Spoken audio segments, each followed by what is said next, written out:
அருட்பெரும் ஜோதி அருட்பெரும் ஜோதி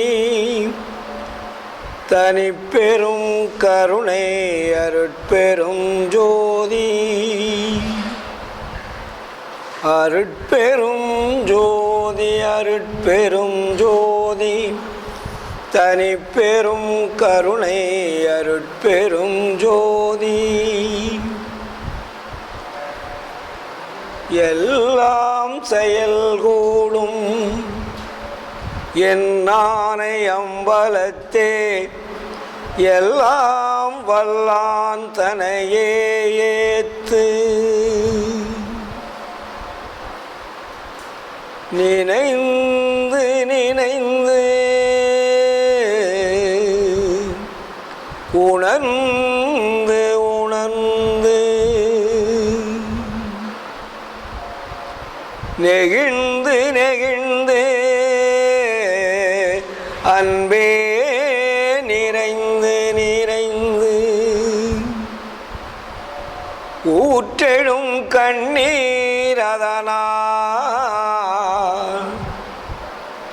உடம்பு நனைந்து நனைந்து அருள் அமுதே நன்னிதியே ஞான நடத்தரசே என்னுரிமை நாயகனே என்று என்னுரிமை நாயகனே என்று வளைந்து வளைந்து ஏத்துதும் நாம் வம்மின் உலகியலே மரணமிலா பெருவாழ்வில் வாழ்ந்திடலாம் கண்டே புனைந்துரையேன் பொய் புகழேன் சத்தியம் சொல்கின்றேன் பொற்சபையில் சீர்ச்சபையில் புகும் தருணம் இதுவே புகும் தருணம் இதுவே புகும் தருணம் இதுவே அருட்பெரும் ஜோதி அருட்பெரும் ஜோதி தனிப்பெரும் கருணை அருட்பெரும் ஜோதி. ஆன்மநேய ஒருமைப்பாட்டு உரிமையுடைய சகோதர சகோதரிகளே, உங்கள் அனைவருக்கும் முதற்க நன்றி கலந்த வணக்கத்தையும் வாழ்த்தையும் தெரிவித்துக் கொள்ளுகிறேன். வள்ளலாருடைய தாயார் சின்னம்மையனுடைய இல்லத்தில் வள்ளலாருடைய கொள்கைகளை உலக மக்கள் அனைவரும் தெரிந்து கொள்ள வேண்டும் என்று பெரும் கருணையோடு இங்கே பொன்னேரிக்கு அடுத்த சின்னக்காவனம் என்னும் வள்ளலாருடைய தாயார் சின்னம்மையாருடைய அறக்கட்டளையின் சார்பாக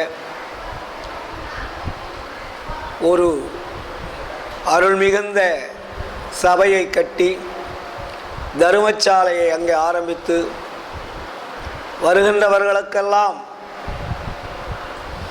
அருள் பெரும் வழியையும் பசியாற்றுவித்தலும் மிக சிறப்பாக நடைபெற்று கொண்டிருக்கிறது.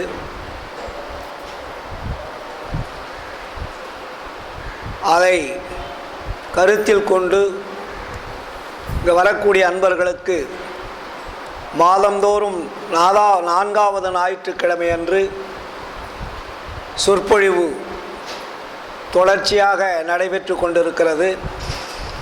கடந்த மாதம் கொஞ்சம் இடைவெளி விட்டுவிட்டது. நாங்கள் சென்னையிலே குடியேறுவதற்காக வந்த காரணத்தினாலும் அந்த நாளிலே வீடு மாற்றக்கூடிய ஒரு அவசியம் ஏற்பட்டதாலும் வர முடியாமல் போயிற்று. அதற்காக உங்களிடத்திலே வருத்தம் தெரிவித்துக் கொள்ளுகிறேன். ஏனென்றால் வள்ளலாருடைய நிகழ்ச்சியிலே கலந்து கொள்ளுகிறேன் என்று சொல்லிவிட்டால் நிச்சயமாக நான் கலந்து கொள்வதுண்டு. எக்காரணத்தை கொண்டும் தடை செய்வதில்லை. இங்கு மட்டுமல்ல, எங்கு அழைத்தாலும். இல்லையேல் என்னால் முடியாது என்று சொல்லிவிடுவது தான் என்னுடைய வழக்கம். இருப்பினும் கடந்த மாதம் உங்களையெல்லாம் சந்திக்கக்கூடிய ஒரு வாய்ப்பு இல்லாமல் போய்விட்டு, அதற்கு அருட்பெருஞ்சோதி ஆண்டவர் மன்னித்து அருள்வார். நாம் இன்று ஒரு புதிய சிந்தனைக்கு வருவோம். வள்ளல் பெருமான் சித்திவிளாக திருமாளிகையிலே பேருபதேசம் செய்கின்ற பொழுது இந்த உலக மக்களுக்கு ஒரு உண்மையை தெரிவிக்கிறார். அதுவரையிலே உலக மக்கள் உண்மை என்னவென்று தெரியாமல் இருந்தார்கள். இப்பொழுது ஒரு மாபெரும் உண்மையை இந்த உலக மக்களுக்கு சித்திவிளாக திருமாளிகையிலே கொடியேற்றி வைத்து பேருபதேசம் செய்கின்ற பொழுது அங்கே கொடி கட்டி கொண்டது என்ற ஒரு உண்மையை தெளிவுபடுத்துகிறார். இதுவரையிலும் எல்லோரும் ஆலயங்களிலே கொடியை கட்டி கொண்டிருப்பார்கள், கொடியேற்றி நிகழ்ச்சிகள் நடத்துவார்கள். எந்த நிகழ்ச்சியாக இருந்தாலும் அதை கொடியேற்றி விட்டு தான் நிகழ்ச்சி நடத்துவது எல்லாருடைய பழக்க வழக்கங்களாக இருந்திருக்கிறது. ஒரு அரசியல் கட்சியாக இருந்தாலும் கூட கொடியேற்றி விட்டு தான் அங்கே தங்களுடைய பேச்சை தொடங்குவார்கள், கொள்கைகளை எடுத்து வைப்பார்கள். எல்லாருக்குமே ஒரு கொடி இருக்கிறது. மதங்களுக்கும் கொடி இருக்கிறது, ஜாதிகளுக்கும் கொடி இருக்கிறது. கோயில்களுக்கெல்லாம் ஒரு கொடியை வைத்திருப்பார்கள். அதெல்லாம் புறத்திலே இருக்கக்கூடிய கொடிகள். அது அடையாளமாக கட்டி கொண்டது. ஒவ்வொருவரும் நான் யார் என்பதற்கும், நம்மளுடைய கட்சி என்ன என்பதற்கும், நம்மளுடைய கொள்கை என்ன என்பதற்கும் புறத்திலே கொடி கட்டி கொள்வது எல்லாருடைய பழக்கமாக இருந்திருக்கிறது. ஆனால் வள்ளல் பெருமான் இங்கே ஒரு மாபெரும் உண்மையை நமக்கு தெரிவிக்கிறார். புறத்திலே கட்டிக்கொள்வது கொடி அல்ல, அகத்திலே கட்டிக்கொள்வதுதான் கொடி என்பதை சொல்லுகிறார். அப்போ அகத்திலே எங்கே இருக்கிறது கொடி? அகம் என்பது எது? அங்கே கொடி என்பது எது? அதை ஏன் கட்டி கொள்ள வேண்டும்? எந்த மதவாதிகளும், எந்த சமயங்களும், எந்த சாஸ்திரங்களும் இதை சொல்லவில்லை. வள்ளல் பெருமான் இறுதியாக பேருபதேசத்திலே பல காரண காரியங்களை எல்லாம் காட்டி இறைவனுடைய அருளை பெறுவதற்கு எது எது தடையாக இருக்கிறதோ அந்த தடைகளெல்லாம் நீக்கி, நீங்கள் மெய்ப்பொருளை தெரிந்து கொள்ள வேண்டுமானால் உங்கள் அகத்திலே இருக்கக்கூடிய கொடியை கட்டிக்கொள்ள வேண்டும் என்று சொல்லுகிறார். இதுவரையிலே கொடி எங்கு இருக்கிறது, எப்படி இயங்கிக் கொண்டிருக்கிறது என்பது நமக்கு தெரியாது. நம்மளுடைய உடம்பிலே கொடி இருக்கிறது, அது ஏறவும் இறங்கவும் இருக்கிறது என்கிறார். அது எப்படி ஏறவும் இறங்கவும் இருக்கும்? அந்த கொடியினுடைய வண்ணம் என்ன? அந்த கொடி எப்படி ஏற இறங்க இருக்கிறது? அதற்கு கயிறு எங்கே இருக்கிறது? இல்லை கயிறுக்கு பதிலாக உடம்பிலே என்ன அங்கே நடந்து கொண்டு இருக்கிறது?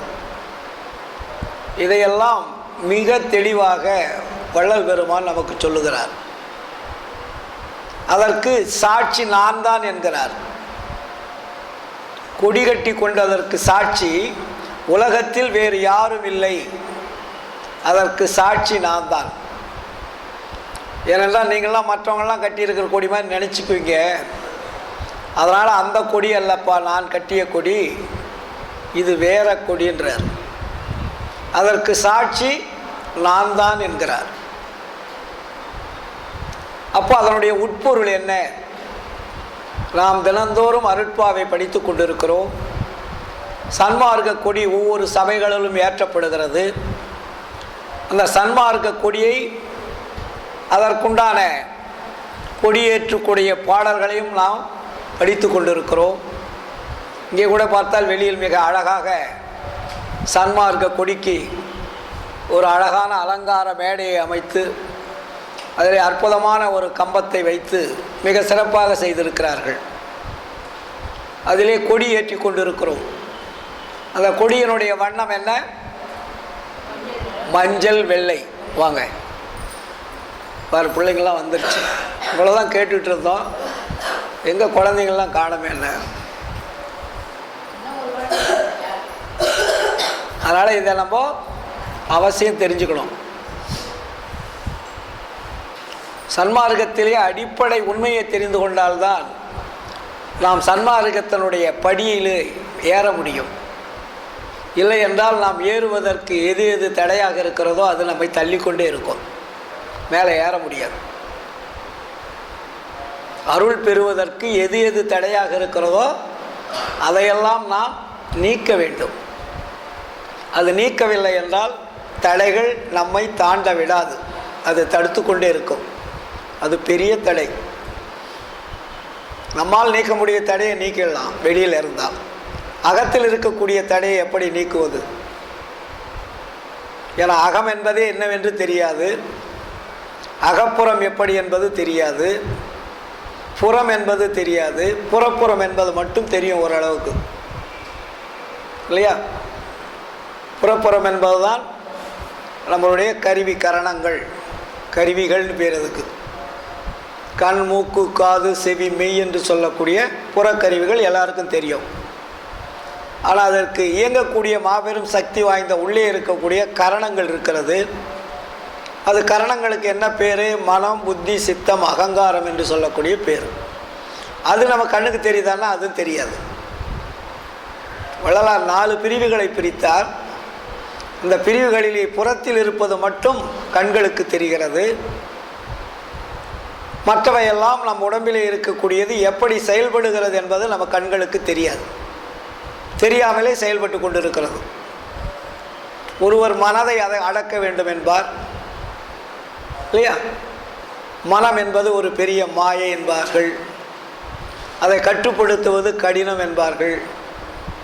மனதை அடக்குவதற்கு எத்தனையோ மாயாஜால வழிகள் எல்லாம் இந்த உலகத்திலே படைத்திருக்கிறார்கள். எல்லா இடங்களிலும் மனதை அடக்குவதற்கு தான் எத்தனையோ பயிற்சி கூடங்கள் இருக்கிறது. ஒன்றல்ல, இரண்டல்ல, உலக நாடுகள் முழுவதும் இருக்கிறது. யாருக்காவது மனம் அடங்கியிருக்கான்னு பார்த்தீங்கன்னா ஒருத்தர் கூட அடங்கியிருக்காது. ஆனால் மனம் அடக்குவதற்கு பயிற்சி கொடுத்து கொண்டு இருக்கிறார்கள். மனம் அடங்கியிருக்கா? அடங்காது. ஏன் மனம் அடங்கவில்லை? மனதை அடக்குவதற்கு என்ன வழி? இந்த வழியெல்லாம் தெரிந்து கொண்டால்தான் நாம் அகத்திலே இருக்கக்கூடிய கொடியை நாம் கண்ணால் பார்க்க முடியும். அகத்திலே இருப்பது ஆன்மா. ஆன்மா 2 வண்ணங்களாக இருக்கிறது. ஒன்று மஞ்சள், இன்னொன்று வெள்ளை. கண்ணுக்கு தெரியுதா? தெரியல. ஆனால் வள்ளலார் சொல்கிறாரு 2 வண்ணங்கள் இருக்கிறது. இந்த 2 வண்ணங்கள் தான் ஆன்மாவனுடைய தோற்றம். ஆன்மாவுக்கு என்ன வண்ணம் என்று கேட்டால் என்ன சொல்லுவீர்கள்? ஒளி என்பது எல்லோருக்கும் தெரியும், சொல்லுவார்கள். ஆன்மா என்பது ஒளியாக இருக்கிறது. அப்போ அந்த ஒளியிலே என்ன வண்ணங்கள் கலந்திருக்கிறது? 2 வண்ணங்கள் கலந்திருக்கிறது. அப்போ அந்த 2 வண்ணங்களும் மேல்புறம் அடிப்புறம்னு சொல்கிறாரு. மேல்புறம் என்றால் என்ன, அடிப்புறம் என்றால் என்னையாவது நமக்கு தெரியுமா? ஒரு உருண்டை இருக்கிறது. அந்த உருண்டையை வைத்துக்கொண்டு மேல்புறம் எது, அடிப்புறம் எது சொல்லுங்க பார்க்கலாம்.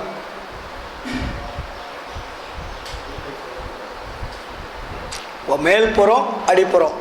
இப்போ நம்ம என்ன பண்ணிட்டோம்? கோடி பிடி தொங்குறதுனால நம்ம மேல்புறம் என்ன வச்சுருக்கோம்? மஞ்சள். கீழே இருக்கிறதுனால வெள்ளைன்னு வச்சுருக்கோம். இது ஒரு தட்டைக்கு வைக்கலாம். ஒரு தட்டையாக இருக்கிறதுக்கு மேலே கீழன்னு சொல்லலாம். ஆன்மா என்பது தட்டையாக இருக்கிறதா? உலகம் என்பது தட்டையாக இருக்கிறதா? இல்லையா? இந்த கேள்வியெல்லாம் நம்ம கேட்டால் தானே விடை கிடைக்கும். ஆனால் இங்கே என்ன சொல்கிறாருங்க? ரொம்ப முக்கியமான விஷயங்கள் இது. நம்ம பேருது வேதத்தில் கடைசியில் சொல்கிறாரு, இதுகாரும் தெய்வத்தின் உண்மையை தெரிய ஒட்டாது அசுத்த மாயாக்காரிகளாகிய சித்தர்கள் மறைத்து விட்டார்கள். அப்படின்னா என்ன? நமக்கு இந்த உண்மையை யாரும் சொல்லலை, ஆனால் மாயாக்காரிகள் அப்படின்னா என்ன? அது அசுத்த மாயாக்காரிகள் எழுதுறாரு. அப்போ அசுத்த மாயாக்காரிகள்னா சுத்த மாயான்னு ஒன்று இருக்கணும். சுத்தம் இல்லாத அசுத்தம் வருமா? அசுத்தம் இல்லாத சுத்தம் வருமானா வராது. ஆனால் வள்ளலாரிங்க என்ன தெரியப்படுத்துகிறாரு? அசுத்த மாயாக்காரிகளாகிய சித்தர்கள் இதை மறைத்து விட்டார்கள். அவர்களும் சுத்த மாயா சக்தி உள்ளவர்கள் அல்ல, அசுத்த மாயா சக்தி உடையவர்கள். ஏதோ கொஞ்சம் தெரிந்திருக்கிறார்கள், இருந்தாலும் அதை மறைத்து விட்டார்கள். அதற்கு அடுத்தது அவரே ஒரு பதில் சொல்றாரு. சுத்த மாயாக்காரியாகிய தெரிந்த பெரியோரும் இல்லை. தெரிஞ்சாதானே சொல்லுவாங்க. அசுத்த மாயாரிகளுக்கு ஏகதேசம் ஏதோ கொஞ்சம் தெரிஞ்சிருக்கு, சொல்லக்கூடிய வலிமை அவர்களுக்கு இல்லை, சொல்லுவதற்குண்டான அடையாளங்களும் இல்லை. அடையாளம் இருந்தால் தானே சொல்லுவாங்க. ரெண்டாவது, சுத்த மாயாக்காரிகளாகிய தெரிந்த பெரியோரும் இல்லை.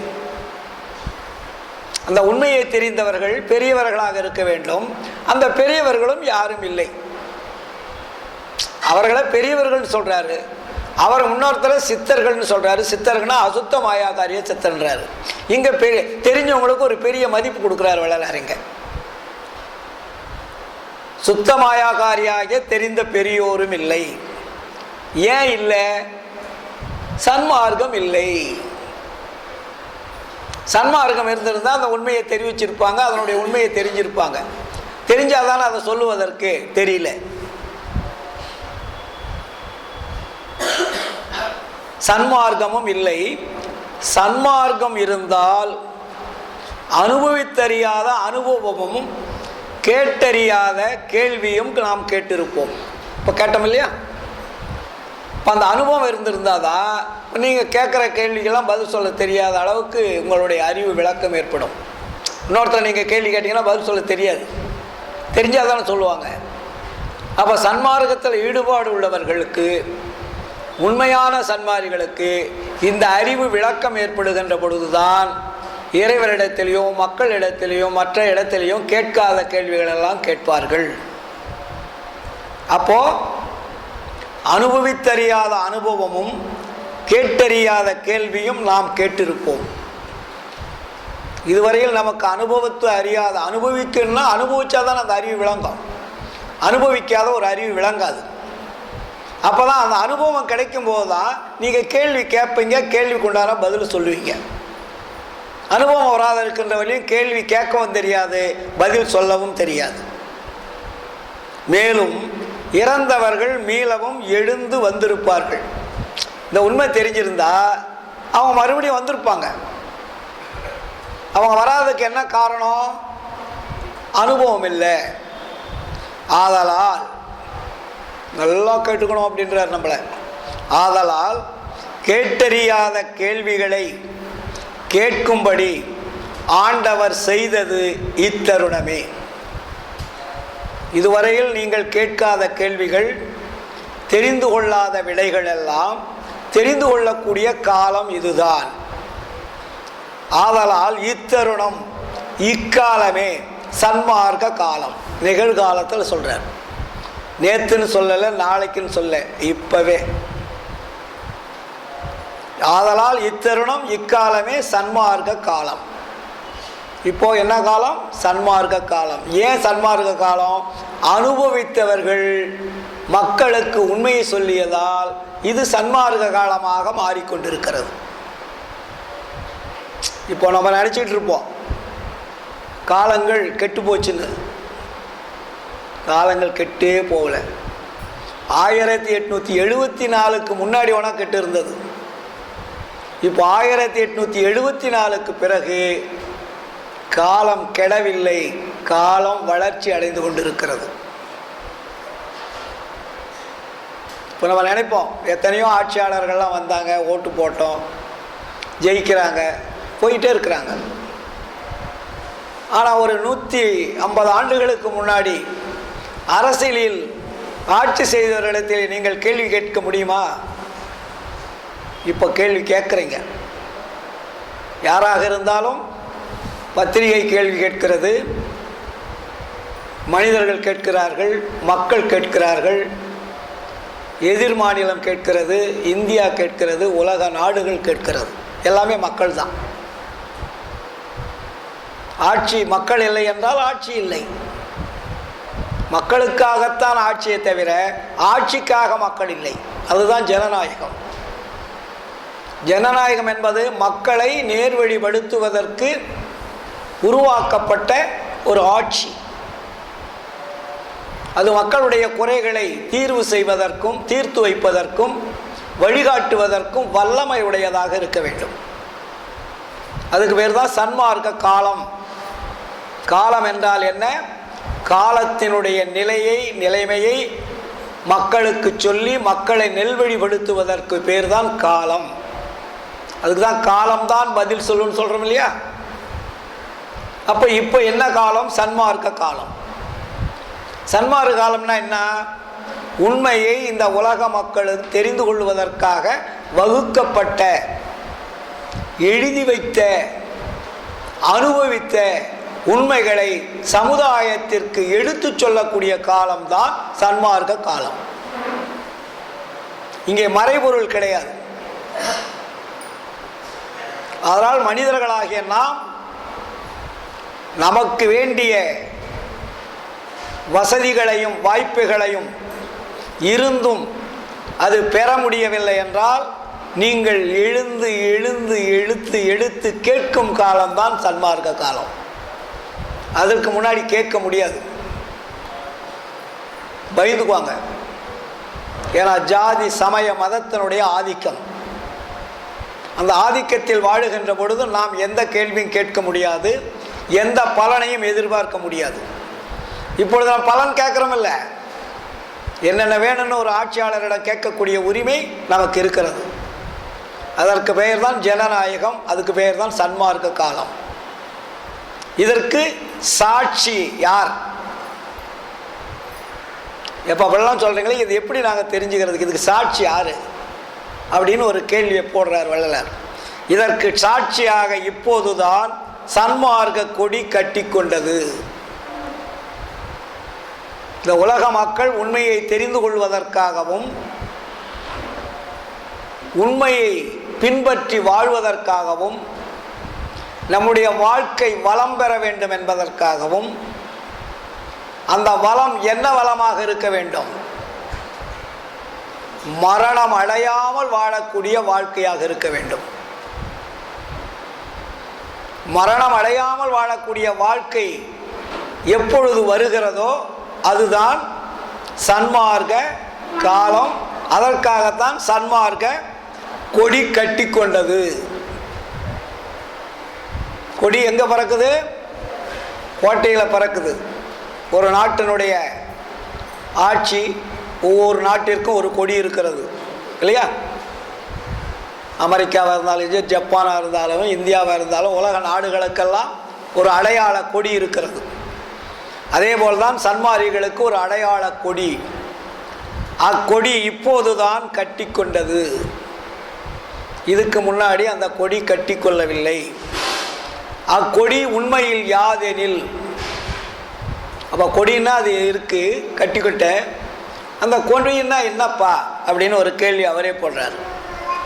நமது நாபி முதல் புருவ மத்தி ஈராக ஒரு நாடி இருக்கின்றது. நாபின்னா என்ன?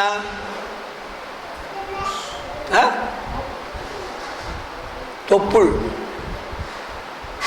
நாபி, நாபி என்பது தொப்புள். தொப்புள் இருந்து புருவ மத்தி. புருவ மத்தி என்பது ஆன்மா இருக்கக்கூடிய இடம். உச்சிக்கு கீழே உள்நாக்குக்கு மேலே மூளையின் மத்தியில் அந்தக்கரண கூட்டத்தில் மத்தியில் ஆன்மா என்ற ஒளி இருக்கிறது. அது கண்ணுக்கு தெரியுமான்னா நம்ம கண்ணுக்கு தெரியாது. அனுபவம் கிடைக்கின்ற பொழுது அது கண்ணுக்கு தெரியும். எதுவுமே நம்ம உடம்புக்குள்ளே தெரியாத பொருள் வைக்கல ஆண்டவர். தெரியும். தெரிந்து கொள்ளக்கூடிய வாழ்க்கை வாழ்ந்தால் தெரியும். தெரிந்து கொள்ளக்கூடிய வாழ்க்கை வாழாமல் இருக்கிற வரையில் ஆன்மாவும் தெரியாது, கொடியும் தெரியாது. ஏனென்றால் அது ஒரு மேக்னட் பவர் மாதிரி, கதிர் அலைகள், மின்காந்த அலைகள் சொல்கிறாங்க இல்லையா. இப்போ லைட் எரியுறது தெரியுது, கரண்ட்டு தெரியுதா? மின்சாரம் வர்றது தெரியுதா?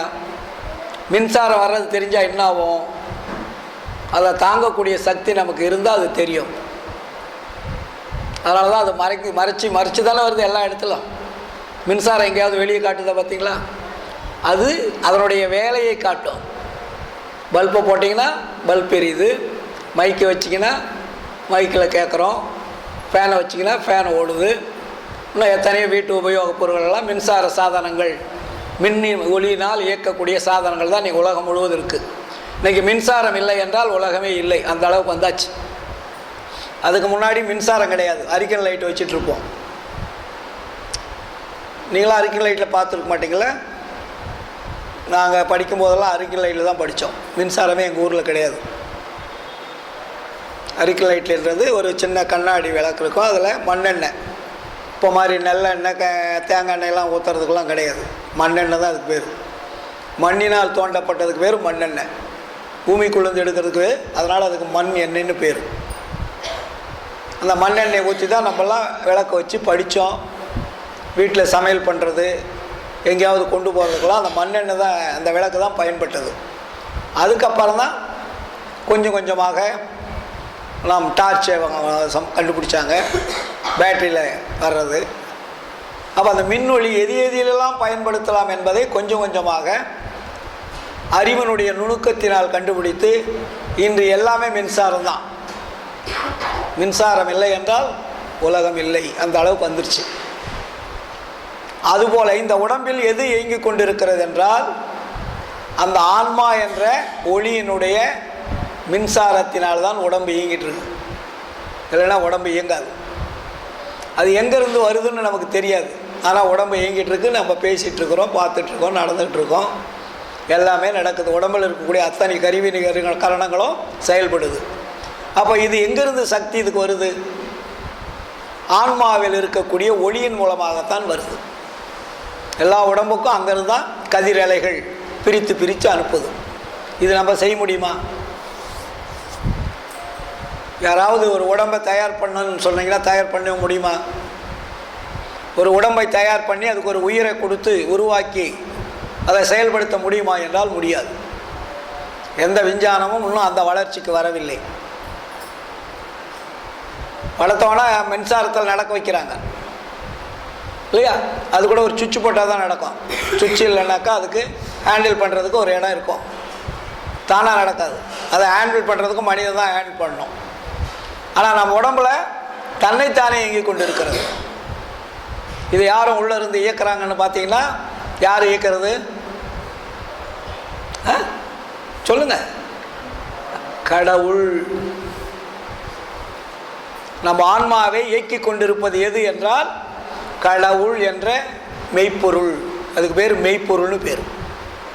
கடவுள் என்பதை விட அதுக்கு மெய்ப்பொருள் என்பது தான் பொருத்தமானது. ஏன்னா அதுக்கு முன்னாடி கடவுள் கடவுள்னு எல்லாம் சொல்லிட்டு வந்துட்டாங்க. வள்ளலார் வந்து கடவுள் என்பது மெய்ப்பொருள். அந்த மெய்ப்பொருள் தான் இந்த உடம்பில் இருக்கக்கூடிய ஆன்மாவை இயக்கி கொண்டிருக்கிறது. அந்த ஆன்மாவினுடைய கதிர் அலைகள் மூலமாகத்தான் இந்த அவயங்கள் இயங்கி கொண்டிருக்கிறது. இல்லாட்டி இயங்காது. அவர் கடவுள் எங்கிருந்து இயக்குறாருன்னு இது வெளியே யாராவது நமக்கு சொல்லியிருக்காங்களா? பிரம்மா வந்தார், விஷ்ணு வந்தார், சங்கரன் வந்தார், மகேஸ்வரன் வந்தார், சகாதேவன் வந்தார், இயேசு வந்தார், நபிகள் வந்தார், புத்தர் வந்தார்னு இப்படி தான் மனிதர்களை தான் சொல்லிகிட்டு இருந்தோம். அவங்களுக்கு ஒரு பேரை வச்சு இவர்கள் தான் இதை இயக்கி கொண்டிருந்தார்கள். படைக்கும் தலைவர்கள், காக்கும் தலைவர்கள், அடிக்கும் தலைவர்கள்னு பல பேரை வச்சுருந்தோம். இவர்களெல்லாம் கடவுள்களா என்றால் இல்லை. இவர்களெல்லாம் நாம் வைத்த பெயர். ஒரு செயலுக்கும் முன்னாடி இருந்த சித்தர்கள் வச்ச பேர் அது. அதனால தான் வள்ளலார் சொல்வார், அருகர் என்பேன், புத்தர் என்பேன், ஆதி சிவன் என்பேன், பருவு சதாசிவன் என்பேன், எல்லாமே சித்து விளையாட்டுன்னார். எல்லாமே ஒரு பொருளை தெரிந்து கொள்வதற்காக, அறிந்து கொள்வதற்காக வைக்கப்பட்ட பெயர்கள். உன் பெயரும் என் பெயரும் அவர் பெயரே என்னுவார். அடையாளத்துக்கு தான் வச்சிருக்குமா தவிர, இந்த அடையாளமெல்லாம் மரணம் வந்துட்டா என்ன பேர் அதுக்கு? பிணம் பேர் அங்கே போயிடுச்சு.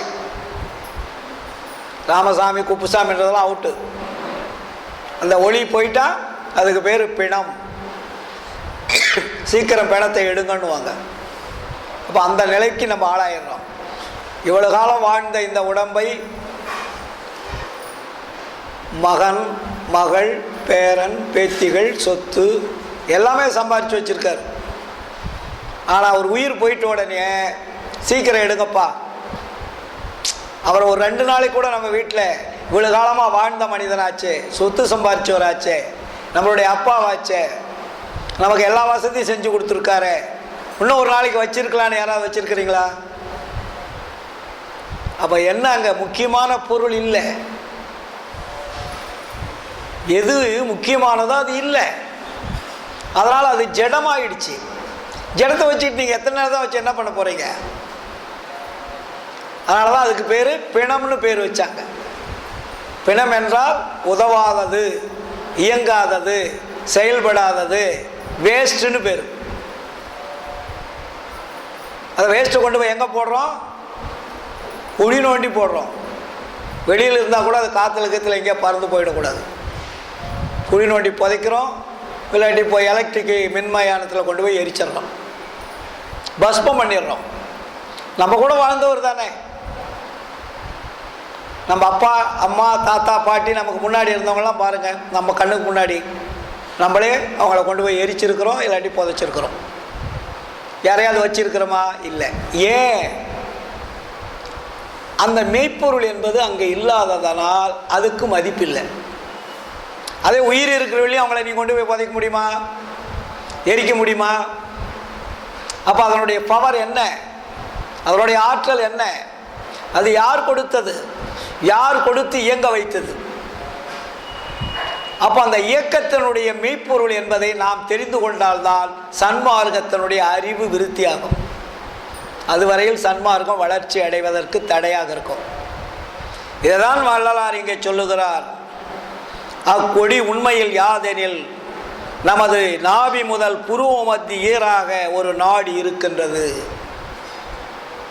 தொப்புள் கொடியிலிருந்து உச்சிக்கு இங்கே உள்ளாக்கு மேலே உள்ளிருந்து ஒரு நாடி இருக்கிறது. அது நாடி சும்மா இல்லை. இப்போ நாடினா அப்படியே இருக்கணும், அது சும்மா இல்லை. அந்த நாடி முனியில் புருவ மத்தியின் உட்புறத்தில் ஒரு ஜவ்வு தொங்குகின்றது. எவ்வளோ ஒரு நுண்ணியமான இடம் அது. அந்த நுண்ணியமான இடத்தில் ஒரு ஜவ்வு தொங்குகின்றது. இப்போ நம்ம சாதாரணமாக ஜவ்வுன்னு சொல்கிறோம் இல்லையா, இது கண்ணில் புறத்தில் தெரிகிறது. ஆனால் அகத்தில் இருப்பது நுண்ணியமான ஒரு ஜவ்வு தொங்குகின்றது. அஜவ்வின் கீழ் அந்த ஜவ்வு தொங்குது. அந்த ஜவ்வின் கீழே ஓர் நரம்பு ஏறவும் இறங்கவும் இருக்கின்றது. அந்த ஒரு நரம்பானது மேலே ஏறவும் இறங்கவும் இருக்கு. இப்போ கொடி என்ன பண்ணுறீங்க? ஒரு கயிறை இழுத்தா இந்த கயிறு மேலே போகுது, இந்த கயிறை இழுத்தா இந்த கயிறு மேலே போகுது. இது என்ன பண்ணுது? டெய்லி நம்மளுடைய உடம்புல ஏறவும் இறங்கவும் இயங்கிக் கொண்டே இருக்கிறது. ஒரு நிமிஷம் கூடாது நிற்கல. எதிலிருந்து நிற்கல? உயிர் தோன்றியதிலிருந்து நிற்கல. எப்பொழுது இந்த உடம்புக்கு உயிர் வந்ததோ அந்த உயிர் செயல்பட்டு இந்த உடம்பை இயக்குவதற்கு அந்த நாடியானது மேலே ஏறவும் இறங்கவும் இயங்கிக் கொண்டிருக்கிறது. அது இயங்கவில்லை என்றால் டெத்து, மரணம். எப்போ வருது? அது இயங்கலைன்னா செத்து போயிட்டோன்னு அர்த்தம். ஆனால் இங்கே வள்ளலார் என்ன சொல்கிறாரு? அதை இயங்காமல் நான் விட்டு விடவில்லை, அதை கட்டி கொண்டேன்றார். அது வெளியே போயிடுச்சு உங்ககிட்ட, நம்மகிட்டலாம் வெளியே போயிடும். வள்ளலார் என்ன பண்ணுறாரு, அதை வெளியே அனுப்பலை, நான் கட்டி கொண்டேன்றார். கட்டி கொண்டேன்னா என்ன, பிடிச்சிக்கிட்டேன். கட்டி பிடிச்சான்னு சொல்கிறோமில்ல சாதாரணமாக, கட்டி பிடிச்சான்னா என்ன, விடாத பிடிச்சிக்கிட்டேன்னு அர்த்தம். அவன் ஓடனாப்பா நான் பிடிச்சிக்கிட்டேன்னு சொல்கிறோம் இல்லையா, பிடிச்சிக்கிட்டேன்னா என்ன, அவன் நம்மை மீறி வெளியே செல்லாமல் அவனை நான் பிடித்து கொண்டேன் என்பது பொருள். அதே மாதிரி இந்த உயிர் என்ற இயக்கத்தை நான் வெளியே அனுப்பாமல் பிடித்து கொண்டேன், கட்டி கொண்டேன். எளிய தமிழில் அழகாக தான் எழுதி வச்சிருக்காரு, நம்ம கன்ஃபியூஷனே தேவையில்லை.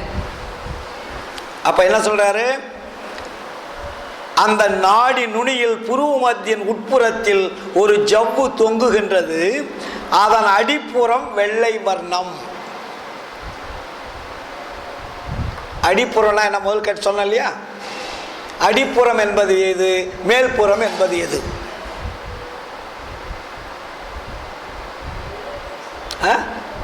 வெள்ளை மஞ்சள்னு தெரியுது. அப்போ அதுக்கு உதாரணம் எங்கே நீங்கள் போய் பார்த்தா அது உண்மை தெரிஞ்சுக்கலாம். ஏதாவது ஒரு உதாரணம் சொல்லுங்கள், ஒரு அடையாளம் காட்டணும். சார் அடிப்புறம் தான் இது, மேல்புறம் இதுன்னா ஒரு அடையாளம் சொன்னால் தான் புரியும். அப்போ எது மேல் எது அடி என்பதே நமக்கு ஒன்றும் தெரியாது. அவர் மேல்புறம் கீழ்ப்புறம்னு சொல்லிட்டாரு இல்லையா. நம்ம கேள்வி கேட்டோம்னா எங்கே மேலே கீழே, அடிப்புறம் எது மேல்புறம் எது தெரியாது. ஆனால் கொடி மட்டும் நம்ம மேலே மஞ்சள் கீழே பிடி தான் வச்சுருக்கோம். ஆனால் உருண்டையாக இருக்கக்கூடிய ஒரு புள்ளியாக இருக்கக்கூடிய அந்த புள்ளியில் எது மேல்பாகம் எது கீழ்பாகம், அடிபாகம் எது மேல்பாகம் எது? ஒரு உதாரணம் என்ன சொல்கிறது, இது ஒரு 25 வருஷத்துக்கு முன்னாடி நான் சென்னையில் கலைஞர் அறிவாலயத்தில் அங்கே ஒரு மீட்டிங் நடந்தது. இது ரொம்ப சர்ச்சையாக இருந்தது சன்மாரிகள் மத்தியில். இதை இப்போ 25 ஆண்டுகளுக்கு முன்னாடி அங்கே ஒரு மீட்டிங் போட்டிருந்தோம் சென்னை மவுண்ட் ரோட்டில் ஒரு அண்ணா அறிவாலயத்தில். அப்போது நான் என்ன பண்ணேன், வீட்டில் இருந்து ஒரு முட்டையை எடுத்துகிட்டு வந்தேன் யாருக்கும் தெரியாமல். சரி, அந்த முட்டையை அப்படியே கொண்டாந்து காமிச்சா புரியாது, அதுக்காக வீட்டில் அதை நல்லா வேவிச்சிட்டேன். வேவிச்சுட்டு அந்த முட்டையை கொண்டாந்து பாக்கெட்டில் போட்டு வந்தேன்.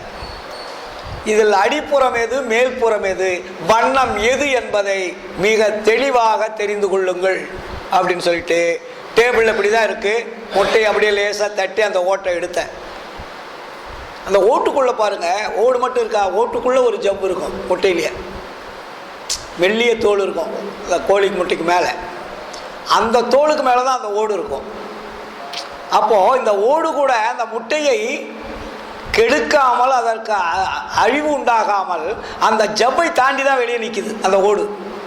நீங்கள் கோழி முட்டையை உரித்து பார்த்தீங்கன்னா தெரியும். அப்போ அந்த கோழி முட்டையில் மேல் பாகம் எது அடிபாகம் எது சொல்லுங்க. கோழி முட்டை காட்டியாச்சு, அது 2 கலர் இருக்குது. 2 கலர் என்ன இருக்குது, அதில் மஞ்சள் இருக்கிறது, வெள்ளை இருக்குது. மஞ்சள் எங்கே இருக்குது, உள்ளே இருக்குது. வெள்ளை அதை கவர் பண்ணியிருக்கு. இது யாராவது இந்த வண்ணங்களை உருவாக்க முடியுமா? சாதாரண ஒரு கோழி முட்டை, அது நமக்கு சாதாரண நினைக்கிறோம் இல்லையா. அந்த கோழி முட்டைக்குள்ள மஞ்சள் இருக்கிறது, வெள்ளை இருக்கிறது. அப்போது அந்த மஞ்சள் வெள்ளைக்கு எது மத்தி, சென்டர் பாயிண்ட் அப்படின்னா மஞ்சள் கருக்குள்ளே இருக்கக்கூடிய சென்டர் பாயிண்ட்னு அர்த்தம். ஒரு உருண்டை மேலே இருக்கிறது முட்டை வடிவமான ஒரு ஷேப் இருக்கும். ஆனால் உருண்டை உள்ளே இருக்கக்கூடிய மஞ்சள் பார்த்தீங்கன்னா ஷேப் இருக்காது, கரெக்டாக இருக்கு அந்த உருண்டை. நீங்கள் வேவிச்ச முட்டையை பிரித்து பாருங்கள், மஞ்சளில் ஏதாவது வெள்ளை மாதிரி ஷேப் இருக்கா பார்த்தீங்களா, இருக்காது. வெள்ளையில் ஒரு பக்கம் அதிகமாக ஒரு பக்கம் குறைவாக இருக்கும். ஆனால் மல்லூரக்கூடிய மஞ்சள் கரு உருண்டையாக கரெக்டாக இருக்கும். அது அப்படியே ரவுண்டு ஃபிகர் அழகாக இருக்கும் ரவுண்டு. அந்த ரவுண்டுக்குள்ளே சென்டர் பாயிண்ட் எது, அதுக்கு பேர் தான் அகம்னு பேர். அப்போ அதில் இங்கே என்ன சொல்கிறார் ஐயாங்க, அடிப்புறம் வெள்ளை வர்ணம், அந்த சென்டரில் மஞ்சளுக்குள்ளே இருக்கக்கூடிய மத்தியன்னு சொல்கிறோம் இல்லையா, சென்டர் பாயிண்ட்டு, அதிலிருந்து கணக்கு போட்டால் அடிப்புறம் என்பது வெள்ளை, மேல்புறம் என்பது அதற்கு மேல்புறம், அதுக்கு ஒட்டி இருக்கிறதுக்கு பேர் மேல்புறம். சென்ட்ரலேருந்து மேலே இருக்கிறது மேல்புறம், அது வெளியே இருக்கிறது வந்து அடிப்புறம். புரியுதுங்களா? அப்போ இதுக்கு தான் மேல்புறம் அடிப்புறம்னு பேர். இப்போ இது ஒரு புள்ளி, இந்த புள்ளியை ஒட்டின மாதிரி இருக்கிறதுக்கு பேர் என்ன சொல்றாருங்க?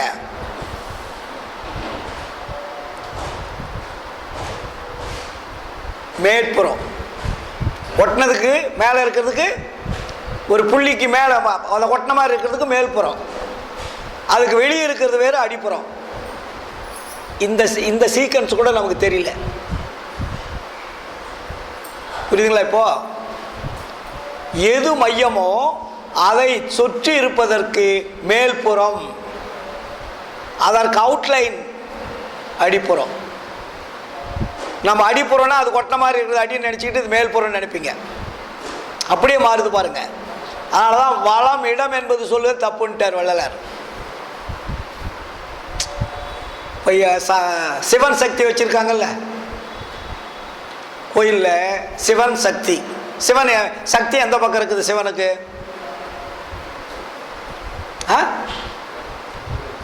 இடது பக்கம். அது வச்சு தப்புடான்ட்டார் வள்ளலார். சமயங்கள் வச்சதே தப்பு. அவங்க ஒரு தத்துவங்களை சொல்லி இருந்தாலும் கூட வலது பக்கம் தான் இருக்கணும். வலது பக்கம் ஆணும், இடது பக்கம் பெண்ணா இருக்கணும். நீ இடது பக்கத்தில் போய் பொம்பளைய வச்சிருக்கிறாங்க, அப்படிதானே வச்சிருக்கிறாங்க. சிவன் சக்தி உருவத்தை பாருங்க எப்படி இருக்குன்னு. இப்போ நம்ம கையில், நம்ம உடம்புக்குள்ள இடம் வலம் எது? வலம் இது தானே. இது வலது கை, இது இடது கை. நீங்க எதையுமே இப்படி தானே பிடிப்பீங்க. இப்படி பிடிக்கிறது கை வராது. இந்த கைக்கு பலம் ஜாஸ்தி.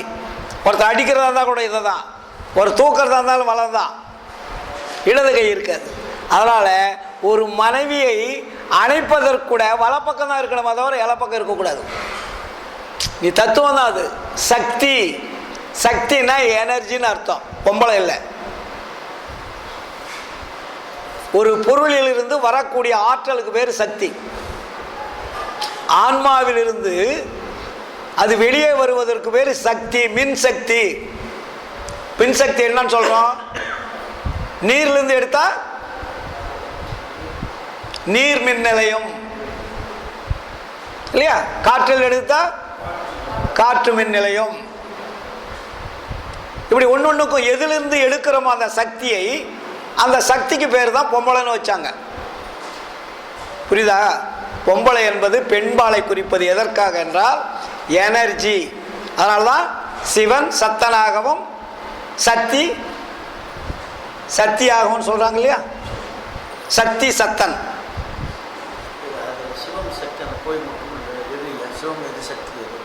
அவர் கேட்க ஆரம்பிச்சிட்டாரு. அப்போ சிவன் என்பது ஆன்மாவனுடைய ஒரு பெரிய பொக்கிஷம்.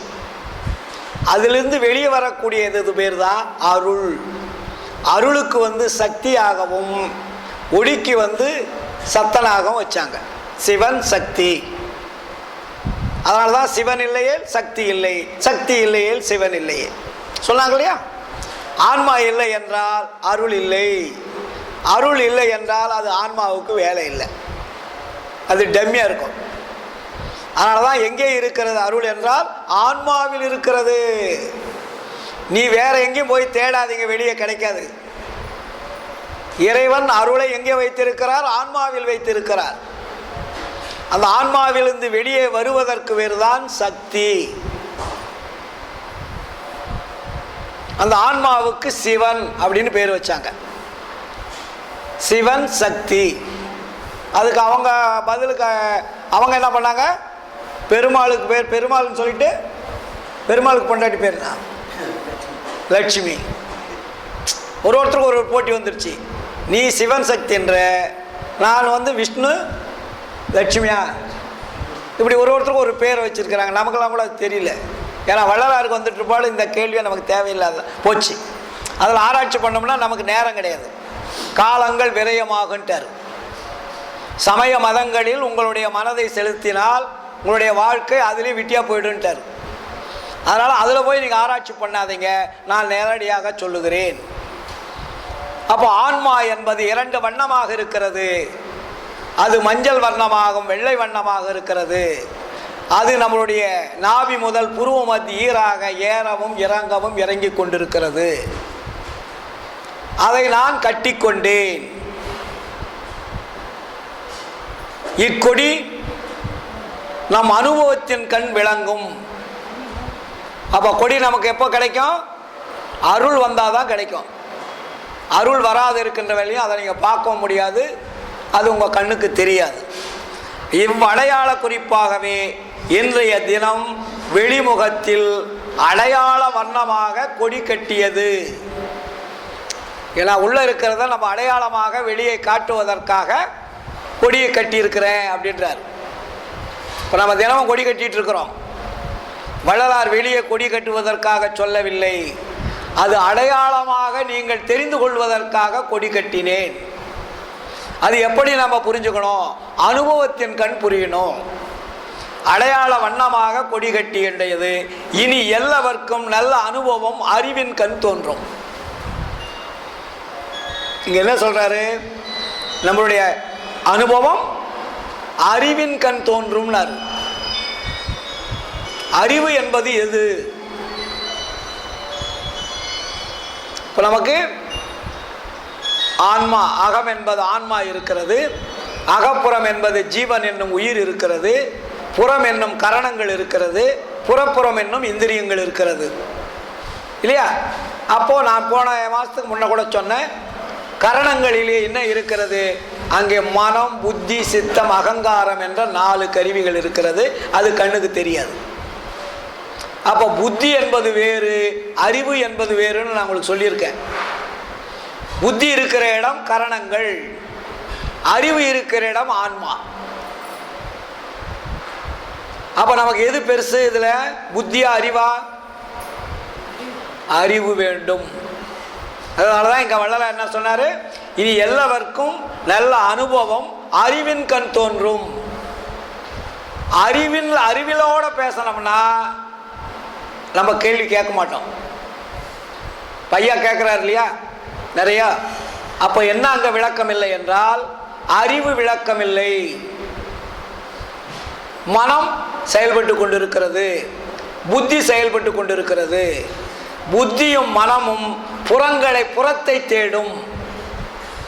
புத்தியும் மனமும் எங்க தேடும்? புறத்தை தேடும்.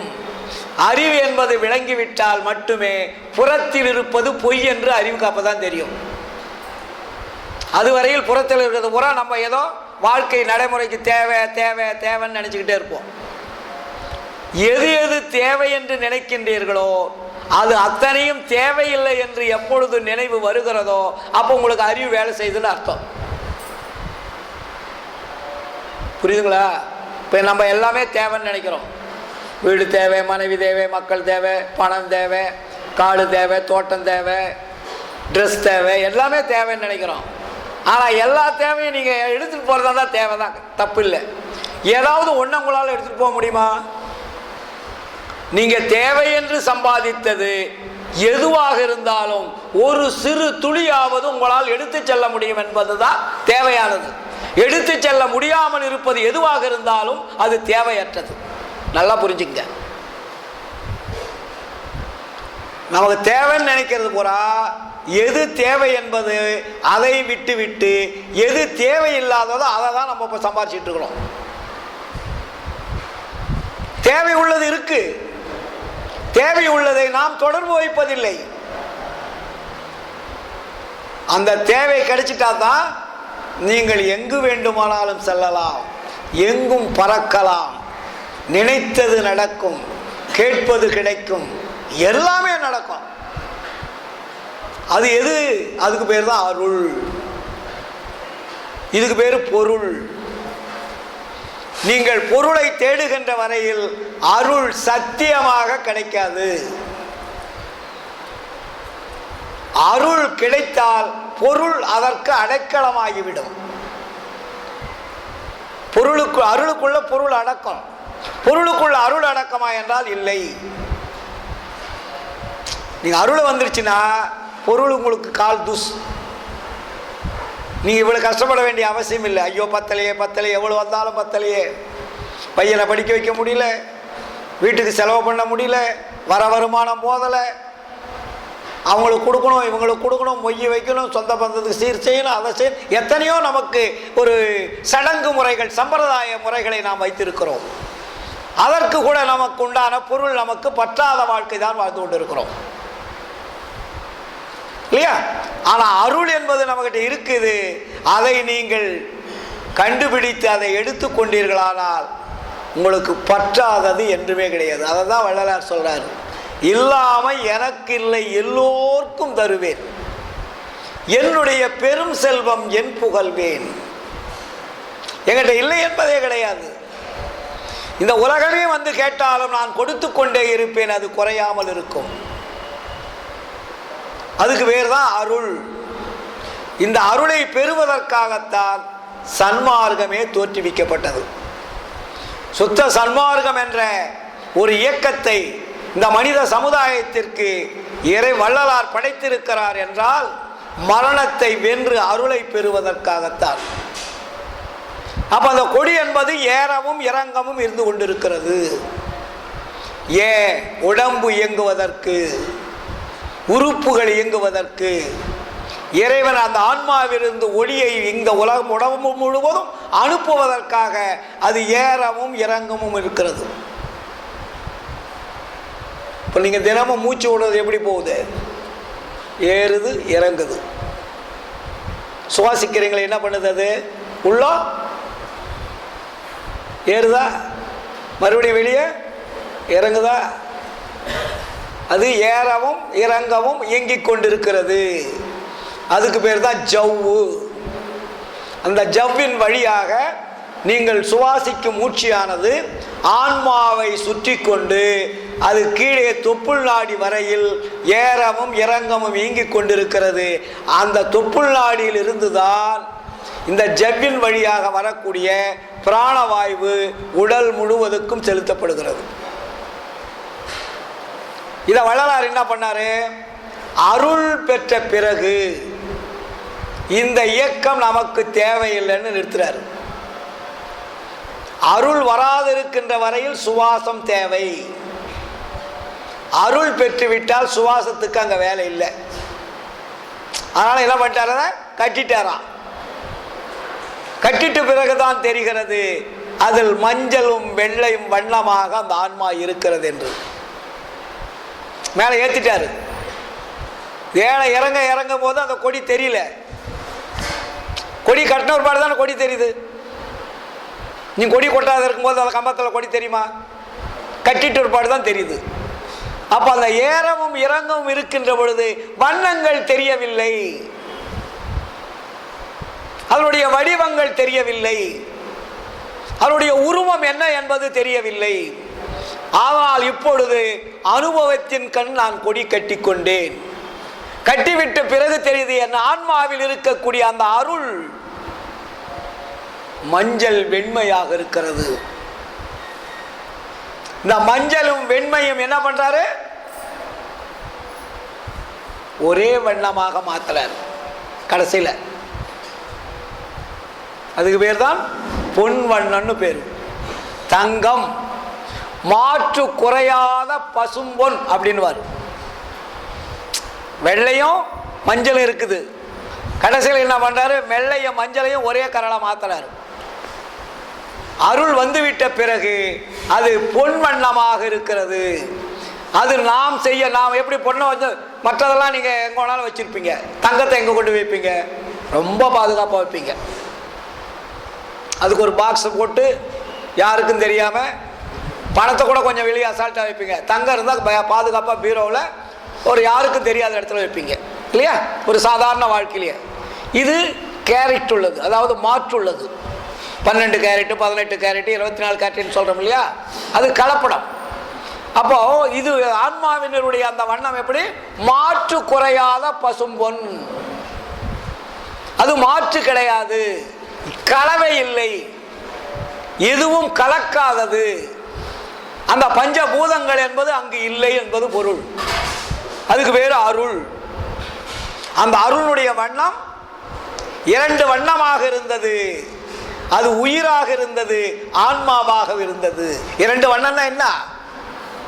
உயிர், ஆன்மா. வள்ளலார் என்ன பண்ணாரு? உயிரை வெளிவிடாமல் ஒரு வண்ணமாக மாத்திட்டார்.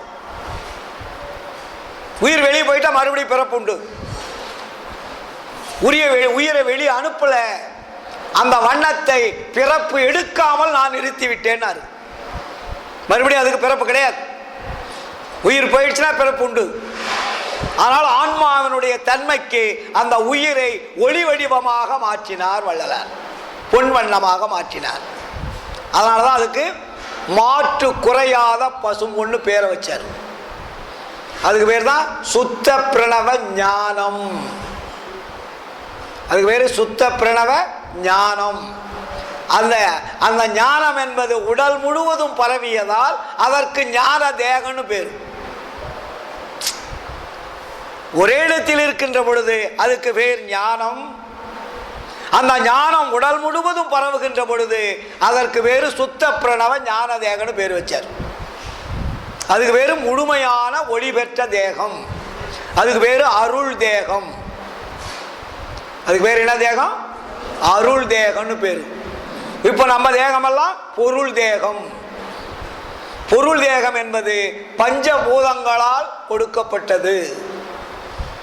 நீர், நிலம், நெருப்பு, காற்று, ஆகாயம் என்ற பஞ்சபூதங்களால் பின்னப்பட்ட உடம்பை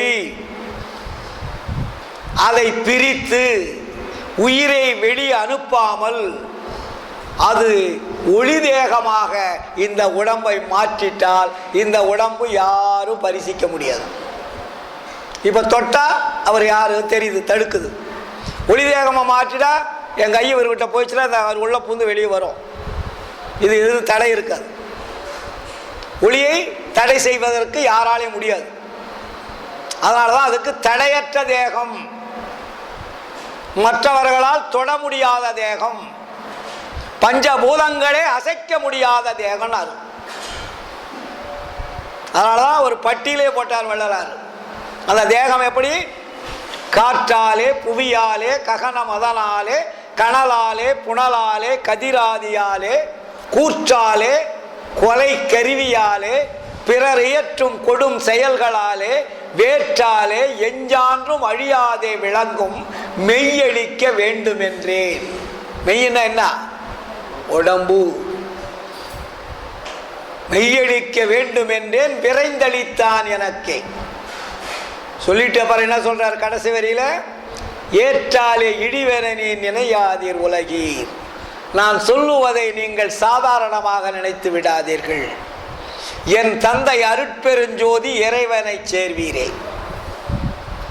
இந்த உடம்பை மாற்றக்கூடிய சக்தி உள்ள ஒரு கடவுள் இருக்கிறார். அந்த கடவுளை நான் தொடர்பு வைத்துக் கொண்டேன். அவர் மூலமாக நான் அத்தனையும் பெற்றேன். நீங்கள் வணங்கும் கடவுளால் ஒரு சிறு துரும்பு கூட அசைத்து எடுக்க முடியாது. அதனால்தான் எல்லாம் வல்லவர்னு போட்டாரு. அதுக்கு பேரு ஐயா வாங்க, அதுக்கு பேர் என்ன போட்டாரு? எல்லாம் வல்ல அருட்பெருஞ்சோதி. மற்றதெல்லாம் எல்லாம் வல்லதா? அந்த டைட்டிலே பாருங்க, ஒன்னொன்னுக்கும் ஐயா கொடுத்துருக்கிறத டைட்டில பார்த்தீங்கன்னா எல்லாம் வல்ல தனித்தலைமை பெரும்பதின்னுவார், எல்லாம் வல்லவர் அருட்பெருஞ்சோதின்னுவார். சாதாரணமாக அருட்பெருஞ்சோதின்னு சொன்னாரா? நீ விண்ணப்பங்களை எடுத்து பாருங்க. எல்லாம் வல்ல தனித்தலைமை பெரும்பதி, எல்லாம் வல்ல அருட்பெருஞ்சோதி. அந்த எல்லாம் வல்லவரைத்தான் நமக்கு அறிமுகப்படுத்தி இருக்கிறார். அது எங்கே இருக்கிறது? உங்களுடைய ஆன்மாவில் ஒளியாக இயங்கிக் கொண்டிருக்கிறது. ஐயா இப்பதான் வந்திருக்காரு. இன்னைக்கு இந்த கொடியை பற்றி 1 மணி நேரம் ஆயிடுச்சு பேசி, இல்லையா? கொடி பற்றி புரியுதா? இப்போ உங்களுக்கு சந்தேகம் தான் கேட்கலாம். சந்தேகம் தெளிதல் தான் சன்மார்க்கம். அதனால தான் வள்ளலார் இங்கே பேருபதல் சொன்னார், இப்பொழுது கேட்காத கேள்விகளையும் கேட்கக்கூடிய காலம் சன்மார்க்க காலம்னார். அதுக்கு முன்னாடி கேள்வி கேட்கறதுக்கு நமக்கு சக்தி கிடையாது. கேள்வி கேட்டால் ஏதாவது சொல்லிவிடுவாங்களோ, நம்மளை ஏதாவது திட்டுவாங்களோ, நம்ம தவறாக கேட்டுடுவோமோ அப்படின்ற அச்சம் இருக்கும், பயம் இருக்கும். சன்மார்க்கத்தில் பயம் 0. சன்மார்க்கத்தில் என்ன இருக்கு? ஜீரோ. பயம் ஜீரோ. ஏன் பயம் ஜீரோன்னாரு? தப்பு பண்ணாமல் இருந்தால், உண்மையை அறிந்து கொண்டால், ஒழுக்கத்தை முழுமையாக கடைபிடித்தால் நமக்கு பயம் ஜீரோவாக மாறிடும். யார் பற்றியும் கவலை இல்லை. ஏன்னா யார் நமக்கு துணை இருக்காரு? ஏன்னா நமக்கு மெய்ப்பொருள் என்பது துணை இல்லாததால் பயமாக இருக்கிறோம். ஏன்னா ஆபத்து எப்போ வருமானு நமக்கு தெரியாது. ஆபத்து இருக்கின்ற வாழ்க்கை பயமுள்ள வாழ்க்கை, ஆபத்து இல்லாத வாழ்க்கை பயம் இல்லாத வாழ்க்கை. இப்படி இருந்தாக்கா அவர் பயப்படாரு பாருங்க. ஒரு கையை கொண்டு போதோ பயம் வருது இல்லை, கண்ணை குத்திடுவாரோ மூக்க குத்திடுவாரோ. அப்போ பயம் என்பது என்ன? உடம்பினுடைய உறுப்புகள் அழிந்து விடுமோ, மாசுபட்டு விடுமோ, குறைபட்டு விடுமோ என்ற ஒரு அச்சம் இருக்கிறதுக்கு பேர்லாம் பயம். இப்போ இவர் என்ன எடுத்து கத்தியை வெட்டுட்டுமே, என்ன நான் பயப்படணும் அப்படியே தான் உட்காந்துருப்பேன். வெட்டிட்டு போறாரு. பயம் இல்லை. பயம் எதுக்கு வருகிறது? உயிரை காப்பதற்கு தான் நம்ம பயம் வருது, வேற ஒன்றும் இல்லை. உயிர் மேல நம்மால் அறியாமல் நமக்கு ஒரு பக்தி இருக்கிறது, பற்று இருக்கிறது, ஆனால் அதை காப்பாற்றக்கூடிய வழி தெரியவில்லை. பயம் எதுக்கு வருது? எந்த ரூபத்திலும் நம்ம உயிருக்கு பாதுகாப்பு வேணுன்றதுனால தான் பயம். நம்ம அறியாத ஒரு பயம் இருக்கிறது. உயிரை அழிக்க முடியாது என்ற ஒரு துணிவு வருகின்ற பொழுது பயம் அங்க ஜீரோ. என் உயிரை யாரும் அசைக்க முடியாதுன்னா நான் பயப்படுவேனா? ஏன்னா அதை தான் வள்ளலார் சொல்ல, இந்த உலகத்தில் நமக்கு நல்லவர் என்பதற்கு அடையாளம் எதுவென்றால், இந்த உலகத்தில் நமக்கு யாருமே எதிரி இருக்கக்கூடாது. எதிரி இல்லாத நம்ம வாழ்வோமா? எதிரி இல்லாமல் இருந்தால் பயம் எங்க ஜீரோ.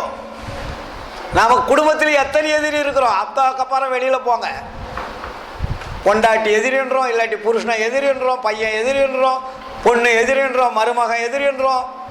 அப்ப ஏதாவது ஒன்று எதிர்பார்த்து நாம் அவர்களுக்கு கொடுக்க முடியவில்லை என்றால் நமக்கு ஒரு பயம் வந்து விடுகிறது. அரசியல்வாதி எதிரின்றோம், நம்ம ஆளக்கூடியவர்களை எதிரின்றோம், பக்கத்து வீட்டுக்காரனை எதிரின்றோம். எது நமக்கு கிடைப்பதற்கு யார் ஒருவர் தடையாக இருக்கிறார்களோ அவர்கள் எல்லாமே எதிரிகளாக நம்ம நினைக்கிறோம் இல்லையா? இதைத்தான் வள்ளலார் இங்கே சொன்னார். நீங்கள் உங்களுடைய ஆன்மாவில் இருக்கக்கூடிய கொடி ஏறவும் இறங்கவும் இருந்து கொண்டிருக்கிறது. அந்த கொடியை கட்டி கொண்டால் பயம் என்பது ஜீரோ. அந்த கொடியை ஏன் கட்டிக்கொள்ள வேண்டும்? உடம்பு இயங்குவதற்குண்டான பஞ்சபூதங்கள் எனக்கு தேவையில்லை என்ற ஒரு ஆற்றல் மிக்க அமுதத்தை, அருளை பெற்றுக்கொண்டால் பயம் இல்லை. உங்களை யாரும் அசைக்க முடியாதுன்னா பயம் வருமா நமக்கு? இல்லையா? பயம் வராது. இப்போ நமக்கு நாட்டுக்கு எத்தனை பேர் பயத்துக்காக, தப்புக்காக காவல்துறை இருக்கிறது, நீதிமன்றங்கள் இருக்கிறது, ஜெயில் இருக்கிறது இல்லையா? நம்ம ஆளக்கூடிய ஆட்சியாளர் இருக்கிறார்கள். நமக்கு ஏதாவது வேணும்னா கூட பயந்து பயந்து கேட்க வேண்டியதாக இருக்குது. ஒரு சர்டிஃபிகேட் வேணுமா பயம், ஒரு கல்லூரியில் சேர்க்கணுமா பயம், ஒரு ஸ்கூலில் சேர்க்கணுமா பயம், எவ்வளோ பணம் கேட்பானோ, என்ன பண்ணுவானோ, நம்மகிட்ட இருக்கோ இல்லையோ, இவங்களை அந்த குழந்தைய கூட்டிகிட்டு போய் அந்த குழந்தைகளை வச்சுட்டு அந்த ஸ்கூலில் ஒருத்தர் நடுங்குவாங்க பாருங்கள், வேதனையாக இருக்கும். வீட்டில் கொம்பனாக இருப்பான், கோடீஸ்வரனாக இருப்பான். அந்த குழந்தைய ஒரு கல்வி கூடத்துக்கு, ஒரு கல்லூரிக்கு கொண்டு போய் வைக்கும் போது வேடிக்கை பாருங்க, போய் நடுங்குவாங்க. யாரை பிடிக்கலாம்? எந்த கல்வி அதிகாரியை பிடிக்கலாம்? எந்த மந்திரியை பிடிக்கலாம்? யாராவது நமக்கு தெரிஞ்சவங்க இருப்பாங்களா? அவங்க சொல்லி நம்மளை ஒரு என்ஜினியரை சேர்க்கலாமா, எம்பிபிஎஸ்ஸை சேர்க்கலாமா? 25 லட்சம் 30 லட்சம் கேட்குறானே. இப்படி பணத்தை வாங்கி கொண்டும் பணத்தை கொடுத்து கொண்டும் நாம் வாழ்க்கை நடத்தி கொண்டு இருக்கிறோம்.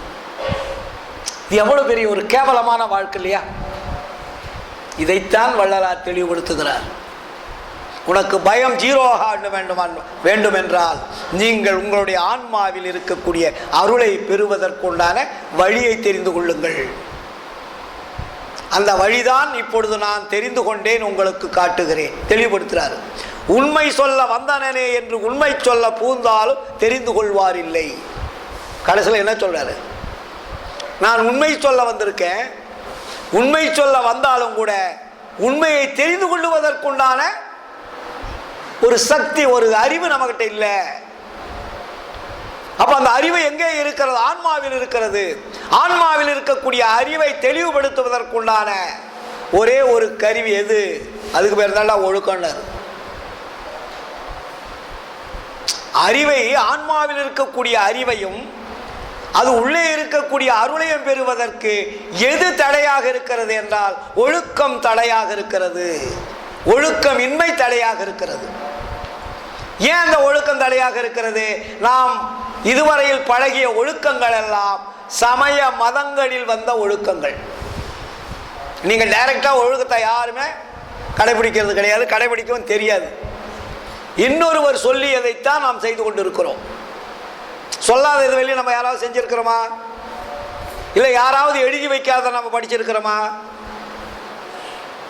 எல்லாமே முன்னாடி இருந்தவர்கள் சொல்லியதை கேட்டு கேட்டு அதன் வழியாக பழகி அப்படியே வாழ்ந்து கொண்டு வருவதால் நமக்கு என்ன ஏற்படுது? பயம் ஏற்படுது. அந்த பயம் எது? சமய மத நூல்களில் வந்த செயல்பாடுகள். இந்த சமய மத நூல்களில் வந்த செயல்பாடுகளை நீங்கள் தவிர்க்க வேண்டுமானால் ஒரே ஒரு வழி, அதற்கு பெயர் தான் ஒழுக்கம். அதுக்கு என்ன ஒழுக்கம்? ஜீவகாருண்ய ஒழுக்கம். ஜீவன் என்றால் உயிர். உயிரை காப்பாற்றக்கூடியது எதுவோ அதுக்கு பேர் தான் ஒழுக்கம். உயிரை காப்பாற்றது எதுவாக இருந்தாலும், காப்பாற்றாதது எதுவாக இருந்தாலும் அதுக்கு ஒழுக்கம்னு பேர் கிடையாது. புரிதுங்களா சொல்றது? ஒழுக்கம் என்பது ஒரு மனிதன் தன்னுடைய உயிரை பாதுகாக்கக்கூடியது எதுவோ அதுக்கு பேர் தான் ஒழுக்கம். அதனால தான் அதுக்கு ஜீவகாருண்ய ஒழுக்கம்னு வச்சார். வள்ளுவர் அப்படி சொல்லலை. ஏன்னா இன்னைக்கு நமக்கு முன்னாடி முப்பாட்டம் யாருன்னா வள்ளுவர் தான். ஒழுக்கத்தை பற்றி அவர் தான் தெளிவு பண்ணார். ஆனால் என்ன ஒழுக்கம்னு சொல்லலை அவர். ஒழுக்கம் விழுப்பம் தரலாம், ஒழுக்கம் உயிரினும் வாம்பப்படும். அங்கே உயிரை கொண்டாந்து நிறுத்துறாரு. நீ ஒழுக்கத்தோட வாழுகின்ற பொழுது உயிர் காப்பாற்றப்படுன்றார், தெளிவுபடுத்துறார் வள்ளுவர். ஒழுக்கத்தின் எய்துவர் மேன்மை, இழுக்கத்தின் எய்துவர் எய்தா பழின்றார்.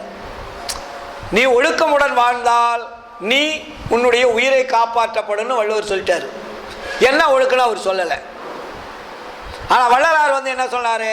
ஒழுக்கத்தை நாளா பிரிச்சாரு. அதுக்கு ஜீவகாருண்ய ஒழுக்கம்னு பேர் வச்சாரு. அந்த ஜீவகாருண்ய ஒழுக்கம் என்றால் அதற்கு என்ன பேரு? ஜீவன் என்றால் உயிர். உன்னுடைய உயிரை காப்பாற்ற வேண்டுமானால் மற்ற உயிர்களை காப்பாற்றிடார். Very simple. உன்னுடைய உயிர் பாதுகாக்க வேண்டுமானால் மற்ற உயிர்களை காப்பாற்ற பழகிக்கொள். இதற்கு கடவுளுடைய கொள்கை தேவையில்லை.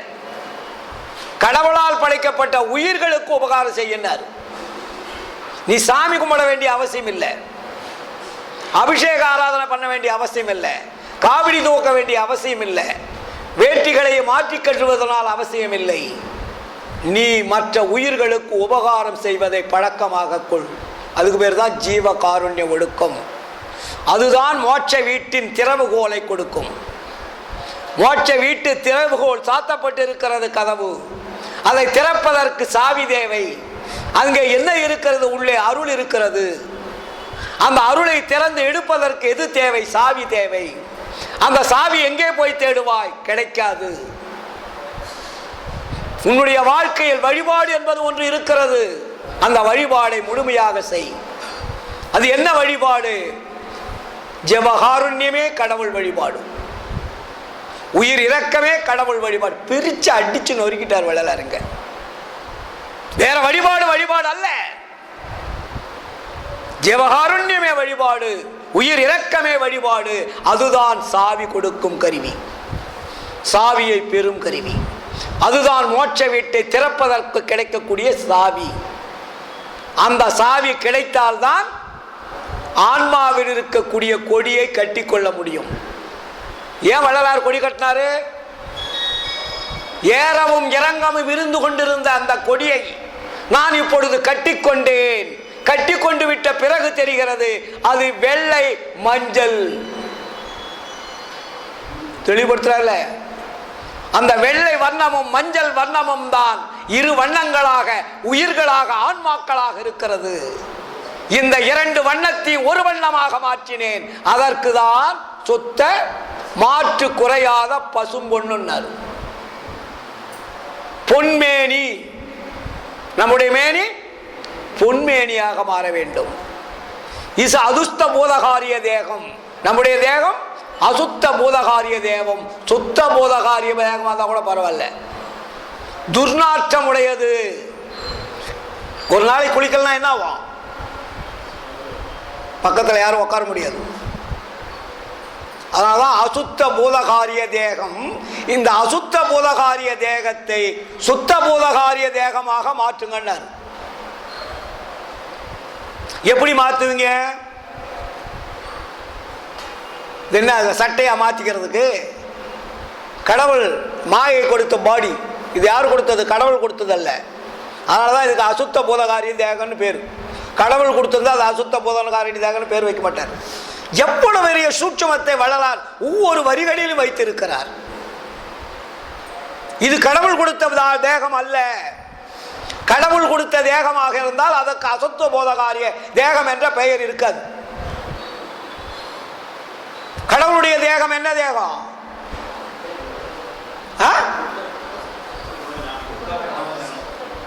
சுத்த பிரணவ ஞான தேகம். ஞான தேகா கதவை திற அப்படின்னு வள்ளலார். ஜோதிமலை மேல் வீட்டில் தூய திருவமுதம் நான் உண்ண வேண்டினேன். ஏகா அநேகா ஞான தேகா கதவை திற. கடவுளுடைய தேகம் என்ன? ஞான தேகம்.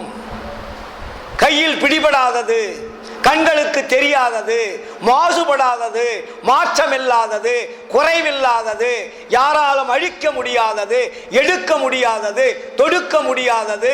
அதற்கு பெயர்தான் மாற்று குறையாத பசும்பொன். அந்த மாற்று குறையாத பசும்பொன் தான் ஞான தேகம். அதனால்தான் நம்மளுடைய தேகம் அசுத்த பூதகாரிய தேகத்தை சுத்த பூதகாரிய தேகமாக மாற்ற வேண்டுமானால் அதற்கு நாம் கடைபிடிக்க வேண்டியது என்ன? ஒரு கேள்வி போடுறார், ஸ்ட்ராங்கான கேள்வி. சுத்த சன்மார்க்கத்தினால்தான் மாற்ற முடியும் அப்படின்ட்டார். அப்ப சுத்த சன்மார்க்கத்திற்கு எது தடையாக இருக்கிறது ஒரு கேள்வி போட்டார் வள்ளலாரே. சன்மார்க்கம் என்பது உலகம் முழுவதும் இருக்கிறது. இஸ்லாம் மதம் சன்மார்க்கம் தான் சொல்லுது, கிறிஸ்துவ மதம் சன்மார்க்கம் தான் சொல்லுது, இந்து மதம் சன்மார்க்கம் தான் சொல்லுது, புத்த மதம் சன்மார்க்கம் தான் பேர் வச்சிருக்கு. ஏன்னா வள்ளலார் வச்ச பேர் என்ன? சுத்த சன்மார்க்கம் பிரிச்சாருங்க. ஏன்னா இப்ப எல்லாருமே நம்ம ஆளுங்க என்ன சொல்லிட்டு இருக்காங்க? அவர் சொன்னதா இவர் சொன்னார், அவர் சொன்னதான் இவர் சொன்னார். வள்ளலாறு மற்றவங்க சொன்னதான் இவர் சொல்லிட்டு இருக்காருன்னு பேசிட்டு இருக்காங்க. ஆனா வள்ளலார் தெளிவுபடுத்துறாரு என்ன? இது மற்ற மார்க்கங்களில் இது ஒன்றல்ல, இது தனி தன்மை வாய்ந்தது. இதுக்கு வேறு சுத்த சன்மார்க்கம். இந்த சுத்த சன்மார்க்கத்திற்கு எது தடையாக இருக்கிறது? தினமும் விண்ணப்பம் படிக்கிறீங்கல்ல, எது தடையாக இருக்கிறது? சுத்த சன்மார்க்கத்தின் முக்கிய தடைன்னு போட்டாரு. சுத்த சன்மார்க்கத்தின் முக்கிய தடையாகிய சமயங்கள், மதங்கள், மார்க்கங்கள் என்பவற்றின் ஆச்சார சங்கற்ப விகற்பங்கள் எங்கள் மனதில் பற்றாத வண்ணம் அருள் செய்தல் வேண்டும். பற்றாத வண்ணம் இருக்குன்னா எது வேணும் உனக்கு? அருள் வேணும். அருள் இல்லைன்னா இது பற்றிட்டு தான் இருக்கும். அதனால்தான் அருள் பெறுவதற்கு முயற்சி செய்யுங்கள். முயற்சியாவது பண்ணுங்க, கிடைச்சிடும். நம்ம முயற்சி கூட பண்றது இல்லைங்க, பேசிட்டு இருக்கிறோம், கேட்டுட்டு இருக்கிறோம், மறுபடியும் நம்ம போயிடுறோம் வீட்டுக்கு. வீட்டுக்கு போனால் இந்த சிந்தனை 24 மணி நேரம் நமக்கு இருக்கணும். எந்த வேலை செஞ்சாலும் வேலையை நிறுத்த சொல்ல வள்ளலாரு, சன்னியாசம் போக சொல்ல வள்ளலாரு, குடும்பத்தை விட்டுட்டு போக சொல்ல வள்ளலாரு, குழந்தைங்கள்லாம் கொண்டு காட்டில் விட சொல்ல வள்ளலாரு. ஏன்னா மற்ற மதங்கள்லாம் சொல்லியிருக்கு. பற்று வேண்டாம்னா காடு மலையெல்லாம் தெரிஞ்சாங்க, குடும்பத்தை விட்டுட்டுலாம் அலைஞ்சாங்க. இங்கே அப்படி அல்ல. நீங்கள் உங்களுடைய அறிவை பயன்படுத்துங்கள். ஆன்மாவில் இருக்கக்கூடிய அறிவை வெளியே எடுங்கள். அதனால்தான் வள்ளலார் சொன்னார், அறிவை அறிவால் அறிகின்ற பொழுது அனுபவமாகும், தெருளாலே பிரிவாலே தெரியாது தெரியும், திருவருள் உருவம் என்று அறியாயோ மகளே. அப்பதான் திருவருள் உருவம் என்னவென்று தெரியும். எப்போ? அறிவை கொண்டு அறிவை தேட வேண்டும். அப்போ ஜீவ அறிவை கொண்டு ஆன்ம அறிவை தேட வேண்டும். ஆன்ம அறிவை கொண்டு கடவுள் அறிவை தேட வேண்டும். அடுத்து என்ன சொல்றாரு? அப்பதான் அருள் என்ன என்பது தெரியும். அதுக்கப்புறம் தான் நீங்க அருளை கொண்டு அருளை தேடணும்னாரு. முதல் அறிவை கொண்டு அறிவை தேடு, பின் அருளை கொண்டு அருளை தேடு. அருளை அருளால் அறிகின்ற பொழுது அனுபவமாகிறது. என்னடித்தாயே செறிவாலே பிரிவாலே தெரியாது தெரியும் திருவருள் நடனம் என்று அறியாயோ மகளே. அப்பதான் திருவருளுடைய ஆக்ஷன் என்னன்னு தெரியும். முதல்ல அருள் தெரியும்னாரு. அருளை கொண்டு அருளை பார்க்கின்ற பொழுது திருவருள் நடனம், திருவருள் எப்படி செயல்படுகிறது என்று அப்பொழுதுதான் தெரியும். அப்ப திருவருள் செயல் எது? அதுதான் ஆண்டவன் செயல்னு அர்த்தம். இந்த உடம்பு என்ன உடம்பு? பொய் உடம்புன்னு பேர் வச்சிருக்கிறீங்க. ஆனா முன்னாடி இருந்தா இதுக்கு பேர் என்ன? மெய்யின்னு தான் பேர். நம்ம வாழக்கூடிய வாழ்க்கை பொய்யாக போய் கொண்டிருக்கிறது. இது மெய் என்பது முன்னாடி வைத்திருக்கிறார்கள். மெய் என்பது உடம்புக்கு வைத்த பேர். மெய்யை மெய்யாக வைத்திருக்க வேண்டும். இப்பொழுது மெய்யை நாம் பொய்யாக மாற்றிக் கொண்டிருக்கிறோம். அதனால்தான் வள்ளல் பெருமான் சொல்வார் இறுதியிலே, புகுந்தருணம் இது கண்டீர் நம்மவரே நான் தான் புகழ்கின்றேன். என் மொழிவோர் பொய்மொழி என்னாதீர். உகுந்தருணம் உற்றவரும் பெற்றவரும் மற்றவரும் பிறரும் உடைமைகளும் உலகியலும் உற்ற துணை அன்றே. இவ்வளவு பாசம் வச்சிருந்தீங்களே, கூட வருதா ஏதாவது? அம்மா விட்டுட்டு இருக்க முடியாது, அப்பா விட்டு இருக்க முடியாது, பொண்டாட்டி விட்டுட்டு இருக்க முடியாது, பிள்ளை குட்டிகள் விட்டுட்டு இருக்க முடியாது, சொத்து விட்டுட்டு இருக்க முடியாது, ஆட்சி விட்டுட்டு இருக்க முடியாது. நீ எத்தனை பேர் ஆட்சி விட்டுட்டு போயிருக்காங்க நம்ம நாட்டில்? அவங்க எங்க இருக்காங்கன்னு தெரியுமா? உலகம் முழுதும் ஆட்சி ஆண்டாங்களே. இது வெளியும் ஒரு 5000 ஆண்டுகளாக ஆட்சி ஆண்டு கொண்டு இருந்தவர்கள் என்ன ஆனார்கள் என்று தெரியுமா? தெரியாது. இதைத்தான் வள்ளலார் சொல்லுகிறார். கரணமிக கடிப்புறவே கடல் உலகும் வானும் கதிபதி என்று ஆளுகின்றீர் அதிபதியர் நீவீர். மரண பயம் தவிராத வாழ்வதில் என் பயனோ.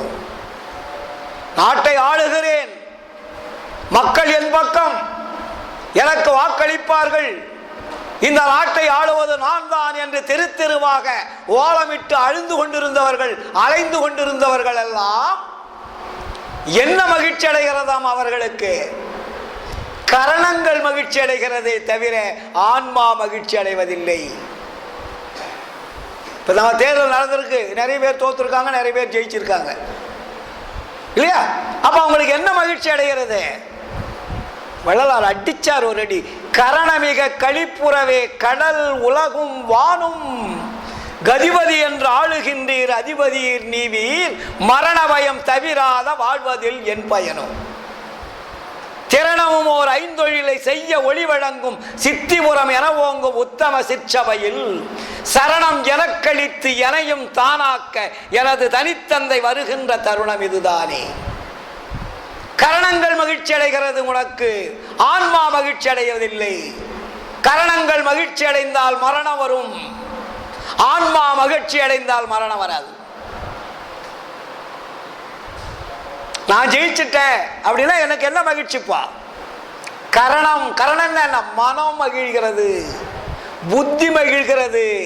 ஜீவன் மகிழ்வதில்லை, ஆன்மா மகிழ்வதில்லை. எப்பொழுது ஜீவன் என்ற உயிரும் ஆன்மா என்ற ஒளியும் மகிழ்ச்சி அடைந்தால் அது நிலை பெற்றது. இது நிலையில்லாத வாழ்க்கை. வள்ளலார் என்ன பண்ணாரிப்பா? ஐந்தொழில் வல்லவத்தை இறைவனிடத்திலே பெற்றவர் வள்ளலார்.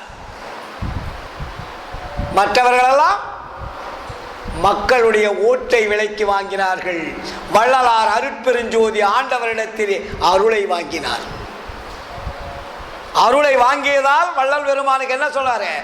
ஆக்கள் முதல் ஐந்தொழிலும் எனக்கே அடித்தான். ஐந்தொழில் வல்லவத்தை இறைவன் எனக்கு தந்தான். எத்தனை? ஒரு பதவி இல்லை, 5 பதவிகள். முன்னாடி 5 பதவிகள் உள்ளவர்கள் இருந்தார்கள். பிரம்மா, விஷ்ணு, சங்கரன், மகேஸ்வரன், சதாசிவன் என்று சொல்லக்கூடிய 5 கர்த்தாக்கள் உள்ள இடத்தில் உள்ள பதவியை ஒரே நபரிடத்திலே ஒப்படைத்து விட்டார் வள்ளலார். அதனால்தான் ஐந்தொழில் ஆதிசை ஐவராதிகளையும் ஐந்தொழில் ஆதிசை அருட்பெருஞ்சோதி. ஐந்தொழில் வல்லவத்தை யார் செய்கிறார்களோ அவர்களுடைய தொழிலை எல்லாம் நீயே செய். ஏனென்றால் அவர்கள் குற்றம் செய்து கொண்டிருந்தார்கள். இனி குற்றமில்லாத ஒரு அரசாட்சி செய்ய வேண்டுமானால் உனக்கு அருள் கொடுத்திருக்கிறேன், அருளை வைத்துக் கொண்டு செயல்படு, உன்னை யாரும் ஒன்றும் பண்ண முடியாது. அருளை பெற்றுக்கொண்ட ஒரு வள்ளலார் என்ன வார்த்தை சொன்னாரு? எல்லா உயிர்களும் என்புற்று வாழ்கின்றார். உலகத்தில் யாருமே சொல்லல. ஏனென்றால் அதற்கு பெயர்தான் ஆன்மநேய ஒருமைப்பாட்டு உரிமை. ஆன்மாக்களுடைய தன்மையை உணர்ந்தவர், உயிரினுடைய தன்மையை உணர்ந்தவர், உயிர்கள் எப்படி வந்தது என்பதை அறிந்தார், உடம்பு எப்படி வந்தது என்பதை அறிந்தார், ஆன்மா எங்கு இருக்கிறது என்பதை அறிந்தார், ஆன்மாவிற்கு தலைவன் யார் என்பதை அறிந்தார், அந்த ஆன்மாவனுடைய தந்தை யார் என்பதை அறிந்தார். அதனால்தான் தந்தை இடத்திலே சென்றார் வள்ளலார். தாயாகி தந்தையுமாய் தாங்குகின்ற தெய்வம், தனக்கு நிகரில்லாத தனித்தலைமை தெய்வம். அதற்கு நிகர் இந்த உலகத்தில் எதுவுமே கிடையாது. அப்படிப்பட்ட மெய்ப்பொருளை தான் நமக்கு அறிமுகப்படுத்தியிருக்கிறார். நேரம் ஆயிடுச்சு இல்லையா? அன்பர் வந்தார், அவருக்காக கொஞ்சம் பேசினேன். இன்னும் நிறைய அவர் கேட்டிருக்கலாம், இப்போதான் வந்தார். ஒரு முக்கியமான சப்ஜெக்ட் எடுத்து பேசணும். கொடி கட்டி கொண்டால் என்பது என்ன? கொடி என்பது எது? அது எங்கே இருக்கிறது? ஏன் கொடி கட்டி கொண்டார்? கொடி கட்டி கொண்டதனுடைய அடையாளம் என்ன? சித்தி விழாக திருமாளிகையிலே பறக்குகின்ற கொடி கோட்டையெல்லாம் பறக்கும் கொடி. நம்ம தமிழ்நாடு கோட்டை மட்டுமல்ல, உலகம் கட்டி ஆளும் கொடி. சன்மார்க்க கொடி என்ன கொடி? ஆமா, அது என்ன சொல்றாரு பாருங்க. ஜோதி கொடியே, ஆனந்த சொரூப கொடியே, ஜோதி உருவாதி கொடியே, ஜோதி வளபாக கொடியே, என ஈன்ற ஆதி கொடியே, உலகு கட்டி ஆளும் கொடியே, சன்மார்க்க நீதி கொடியே, சிவகாம நிமல கொடியே, அருளகவே. இந்த கொடியினுடைய தன்மை எப்படி கொடுக்கிறார் பாருங்க. இதுவெளியும் கோட்டையில் கொடி நாட்டி பார்த்தவர்கள் அல்ல, கோயில்களிலே கொடி நாட்டி பார்த்திருக்கிறார்கள். கோயில் வேறு, ஆட்சி வேறு என்று பிரித்தார்கள். சமயங்கள் வேறு, அரசியல் வேறு என்று பிரித்தார்கள். வள்ளலார் சமயங்கள் வேறு அல்ல, அரசியல் வேறு அல்லன்னு சொன்னார். இப்போ சன்மார்க்கத்தில் ரெண்டு பிரிவு. கட்சியில் நின்னா ஆன்மீகம் அரசாட்சிக்கு கட்சிக்கு போகக்கூடாதுன்றது ஒரு கூட்டம், இல்லை கட்சிக்கு நாம் போவன்றது ஒரு கூட்டம், இன்னொரு கட்சிக்கு நம்ம போகல சொல்லலை வள்ளலார். சன்மார்க்கம் என்று நிலை பெறுகிறதோ அன்றுதான் இந்த உலகம் மகிழ்ச்சி அடையும். அதுவரையில் யாரால் இந்த உலக உயிர்களை காப்பாற்ற முடியாது, அவருடைய வறுமையை ஒழிக்க முடியாது, வறுமையிலிருந்து மீட்கவும் முடியாது. அது எந்த கட்சியாக இருந்தாலும் சரி, எந்த நாடாக இருந்தாலும் சரி. இதைத்தான் வள்ளலார் இங்கே பதிவு செய்தார்.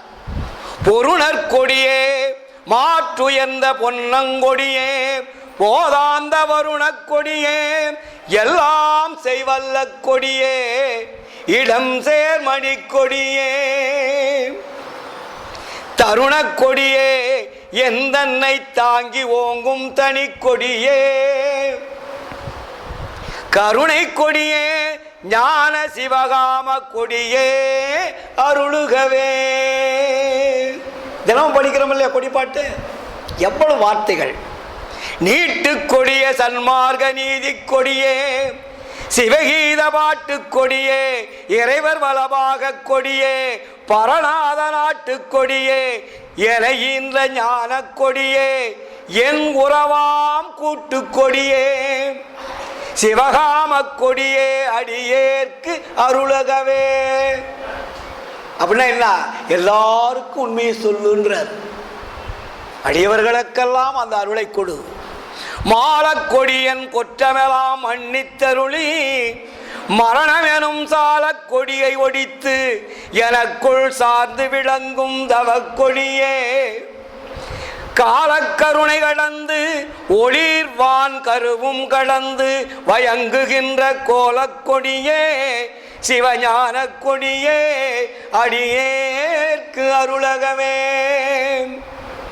நாடா கொடிய மனமடக்கி நல்ல மனத்தை கணிவித்து பாடா பிழையை பொறுத்து எனக்கும் பதமீந்து ஆண்ட பதிக்கொடியே தேடா கரும சித்தியலாம் திகழ தயவால் தெரிவித்த கோடா கொடியே சிவதரும கொடியே அடியேற்கு அருளகவே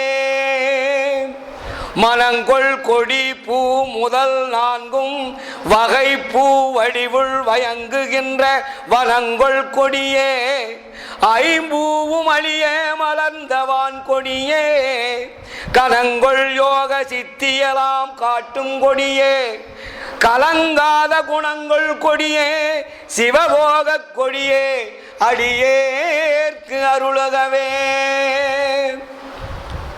அடிச்சு நொறுக்கிறாரு. என்ன? புலங்கொள் கொடிய மனம் போன போக்கில் போகாது எனை மீட்டு நலங்கொள் கொள் கருணை சன்மார்க்க நாட்டில் விடுத்த கொடியே வளங்கொள் ஞான சித்தியலாம் வயங்க விளங்கு மணிமன்றில் குலங்கொள் கொடியே மெய்ஞான கொடியே அடியேற்கு அருளகவே. அடுத்தது பாரு, இதை நீங்க தினம் படிக்கிறீங்களா? வெறிக்கும் சமய குழியில் விழ விரைந்தேன். நம்மளாம் எப்படி இருக்கோம்? வெறிக்கும் சமய குழியில் விழ விரைந்தேன் தன்னை விழாத வகை பறிக்குமோர் பேர் அறிவழித்த வள்ளல் கொடியே மனக்கொடியை செரிக்கும் பெரியர் உளத்தோங்கும் தெய்வ கொடியே சிவஞானம் குறிக்கும் கொடியே ஆனந்த கொடியே அடியேற்கு அருளகவே.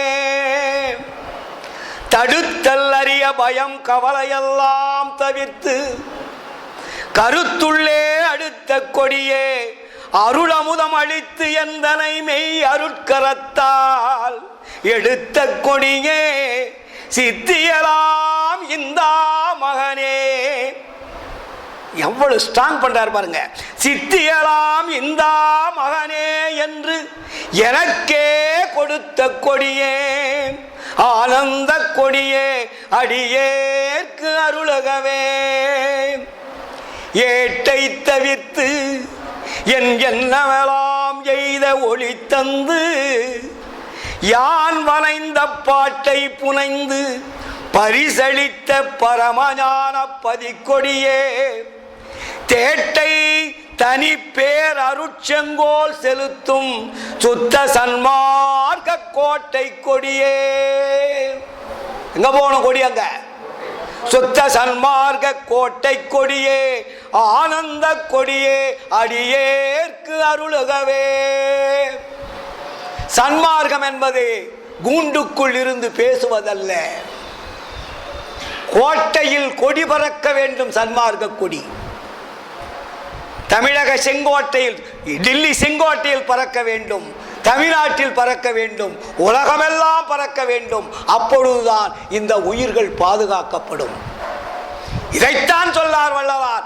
காட்டையெல்லாம் கடந்துனதை நாட்டை அடைந்து கடிநகர் பொன்மதிர் காட்சி கண்குடிரக் கண்டேன் கோட்டையெல்லாம் கொடி நாட்டி கோலமிட பார்த்தேன் கோயிலின் மேல் வாயிலே குறைகளெல்லாம் தவிர்த்தேன் சேட்டையற்று கருவியலாம் என் வசம் நின்றிடவே சித்தியலாம் பெற்றேனான் திருச்சிற்றம்பலமேல் பாட்டையலாம் பாடுகின்றேன் பலந்தரும் என் உலந்தனிலே கலந்து நிறைந்து அருளே.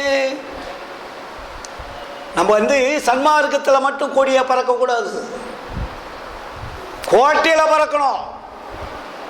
கருணையில ஆட்சி கடிகை ஒழிய வேண்டும். அருணை என்ற நன்மார்கள் ஆள வேண்டும். தெருளை என்ற நல்லோர் நினைத்த நலம் பெருக வேண்டும். அப்பொழுதுதான் எல்லா உயிர்களும் இன்புற்று வாழ முடியும்.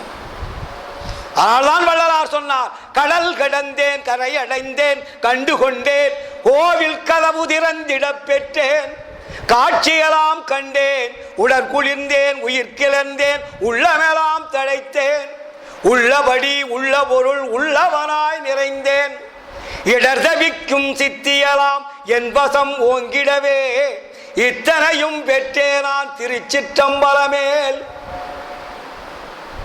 எங்க நம்ம போனோம்? எல்லா உயிர்களையும் காப்பாற்றக்கூடிய ஒரே மார்க்கம் சுத்த சன்மார்க்கம். எல்லா உயிர்களுக்கும் பாதுகாப்பாக இருக்கக்கூடிய ஒரே மார்க்கம் வள்ளலார் தோற்றுவித்த சுத்த சன்மார்க்கம். இந்த சுத்த சன்மார்க்கம் எங்கே இருக்க வேண்டும்? உலகம் முழுவதும் இருக்க வேண்டும். உலகம் முழுவதும் கொடி பறக்க வேண்டும். என்ன கொடி? சன்மார்க்க கொடி. அதுக்கு என்ன பேரு? நீதி கொடி. அந்த நீதி கொடி பறப்பதற்கு நாம் என்ன செய்ய வேண்டும்? நாம் அருள் பெற வேண்டும். சண்டை போட வேண்டிய அவசியம் இல்லை, ஓட்டு கேட்க வேண்டிய அவசியம் இல்லை, பணம் கொடுக்க வேண்டிய அவசியம் இல்லை. நீங்கள் பெறுவது அருள். அருள் பெற்றால் உலகத்தில் உள்ள அத்தனை பேரும் சொன்ன பேச்சை கேட்பார்கள். எதிரற்ற ஒரு ஆட்சி அருளாட்சி. ஆனால் அருளாட்சி பெற்றேன் என்று அரையப்பா முரசு சொன்னார். அருஜோதி ஆனேன் என்று அரையப்பா முரசு தெளிவா சொல்லியிருக்காருங்க, சாதாரணம் அல்ல. அப்போ நாம் மக்களை தன்வசமாக மாற்றுவதற்கு, மக்களை நல்வழி காட்டுவதற்கு, மக்களுடைய உயிர்களை காப்பாற்றுவதற்கு சன்மார்க்க நீதி கொடி எங்கும் விளங்க வேண்டும், எதிலும் விளங்க வேண்டும். அதற்கு சன்மார்க்கிகள் இதுவரையில் இருந்தது போல் இனியும் வீண்காலம் கழிக்காமல் உலக உயிர்கள் சன்மார்க்க சங்கத்தை தேடிவதற்குண்டான முயற்சியை எடுத்துக்கொள்வோம் என்று கூறிக்கொண்டு இன்றிலிருந்து உங்களுடைய வாழ்க்கையை மாற்றுங்கள். நாம் மாற்ற வேண்டியது என்ன? உண்மை, ஒழுக்கம், நேர்மை. இது அருளை பெறுவதற்கு மூன்றும் தயாராக இருக்க வேண்டும். உண்மையாக வாழ வேண்டும், ஒழுக்கத்துடன் வாழ வேண்டும், நேர்மையுடன் வாழ வேண்டும். இறைவன் உங்களை பாதுகாவலராக காப்பார். மக்கள் காப்பாற்ற வேண்டிய அவசியம் இல்லை. அருள் பெற்றால் ஒரு சிறு துரும்பும் ஐந்தொழில் புரியும். பொருள் பெற்றால் அழிந்து போய்விடும். அதனால்தான் வள்ளலார் சொன்னார், பண்ணாத தீமைகள் பண்ணுகின்றீரே, பகராத வன்மொழி பகருகின்றீரே, கண்ணார காக்கின்ற கருத்ததனை நினைத்து கண்ணார நீர்விட்டு கருத்தறியீரே, என்னாதது என்னமும் நேருவோர் காலம் எத்துணை கொள்கின்றீர் பித்துலகீரே. பித்துலகின என்ன? பைத்தியக்காரன் அர்த்தம். பைத்தியக்காரனாக வாழாமல் நீங்கள் அறிவுள்ள மனிதர்கள், அறிவு பெற்ற மனிதர்கள், அறிவை எடுத்து தெளிவுடன் வாழ பழகிக் கொள்ளுங்கள். சுத்த சன்மார்க்கம் ஒன்றுதான் மனிதனை மனிதனாக வாழ வைக்கும் மார்க்கம். மிருக குணத்திலிருந்து மனித குணத்துக்கு மாற்றுவதற்குண்டான ஒரே ஒரு மார்க்கம் உலகத்தை சன்மார்க்கம், சன்மார்க்கம், சன்மார்க்கம், அது நன்மார்க்கம், நன்மார்க்கம் என்று கூறிக்கொண்டு இந்த வாய்ப்பளித்த அத்தனை அன்புள்ளங்களுக்கும் நன்றியும் வணக்கத்தையும் வாழ்த்துக்களையும் தெரிவித்துக் கொண்டு எனது சிறிய உரையை நிறைவு செய்கிறேன். நன்றி, வணக்கம்.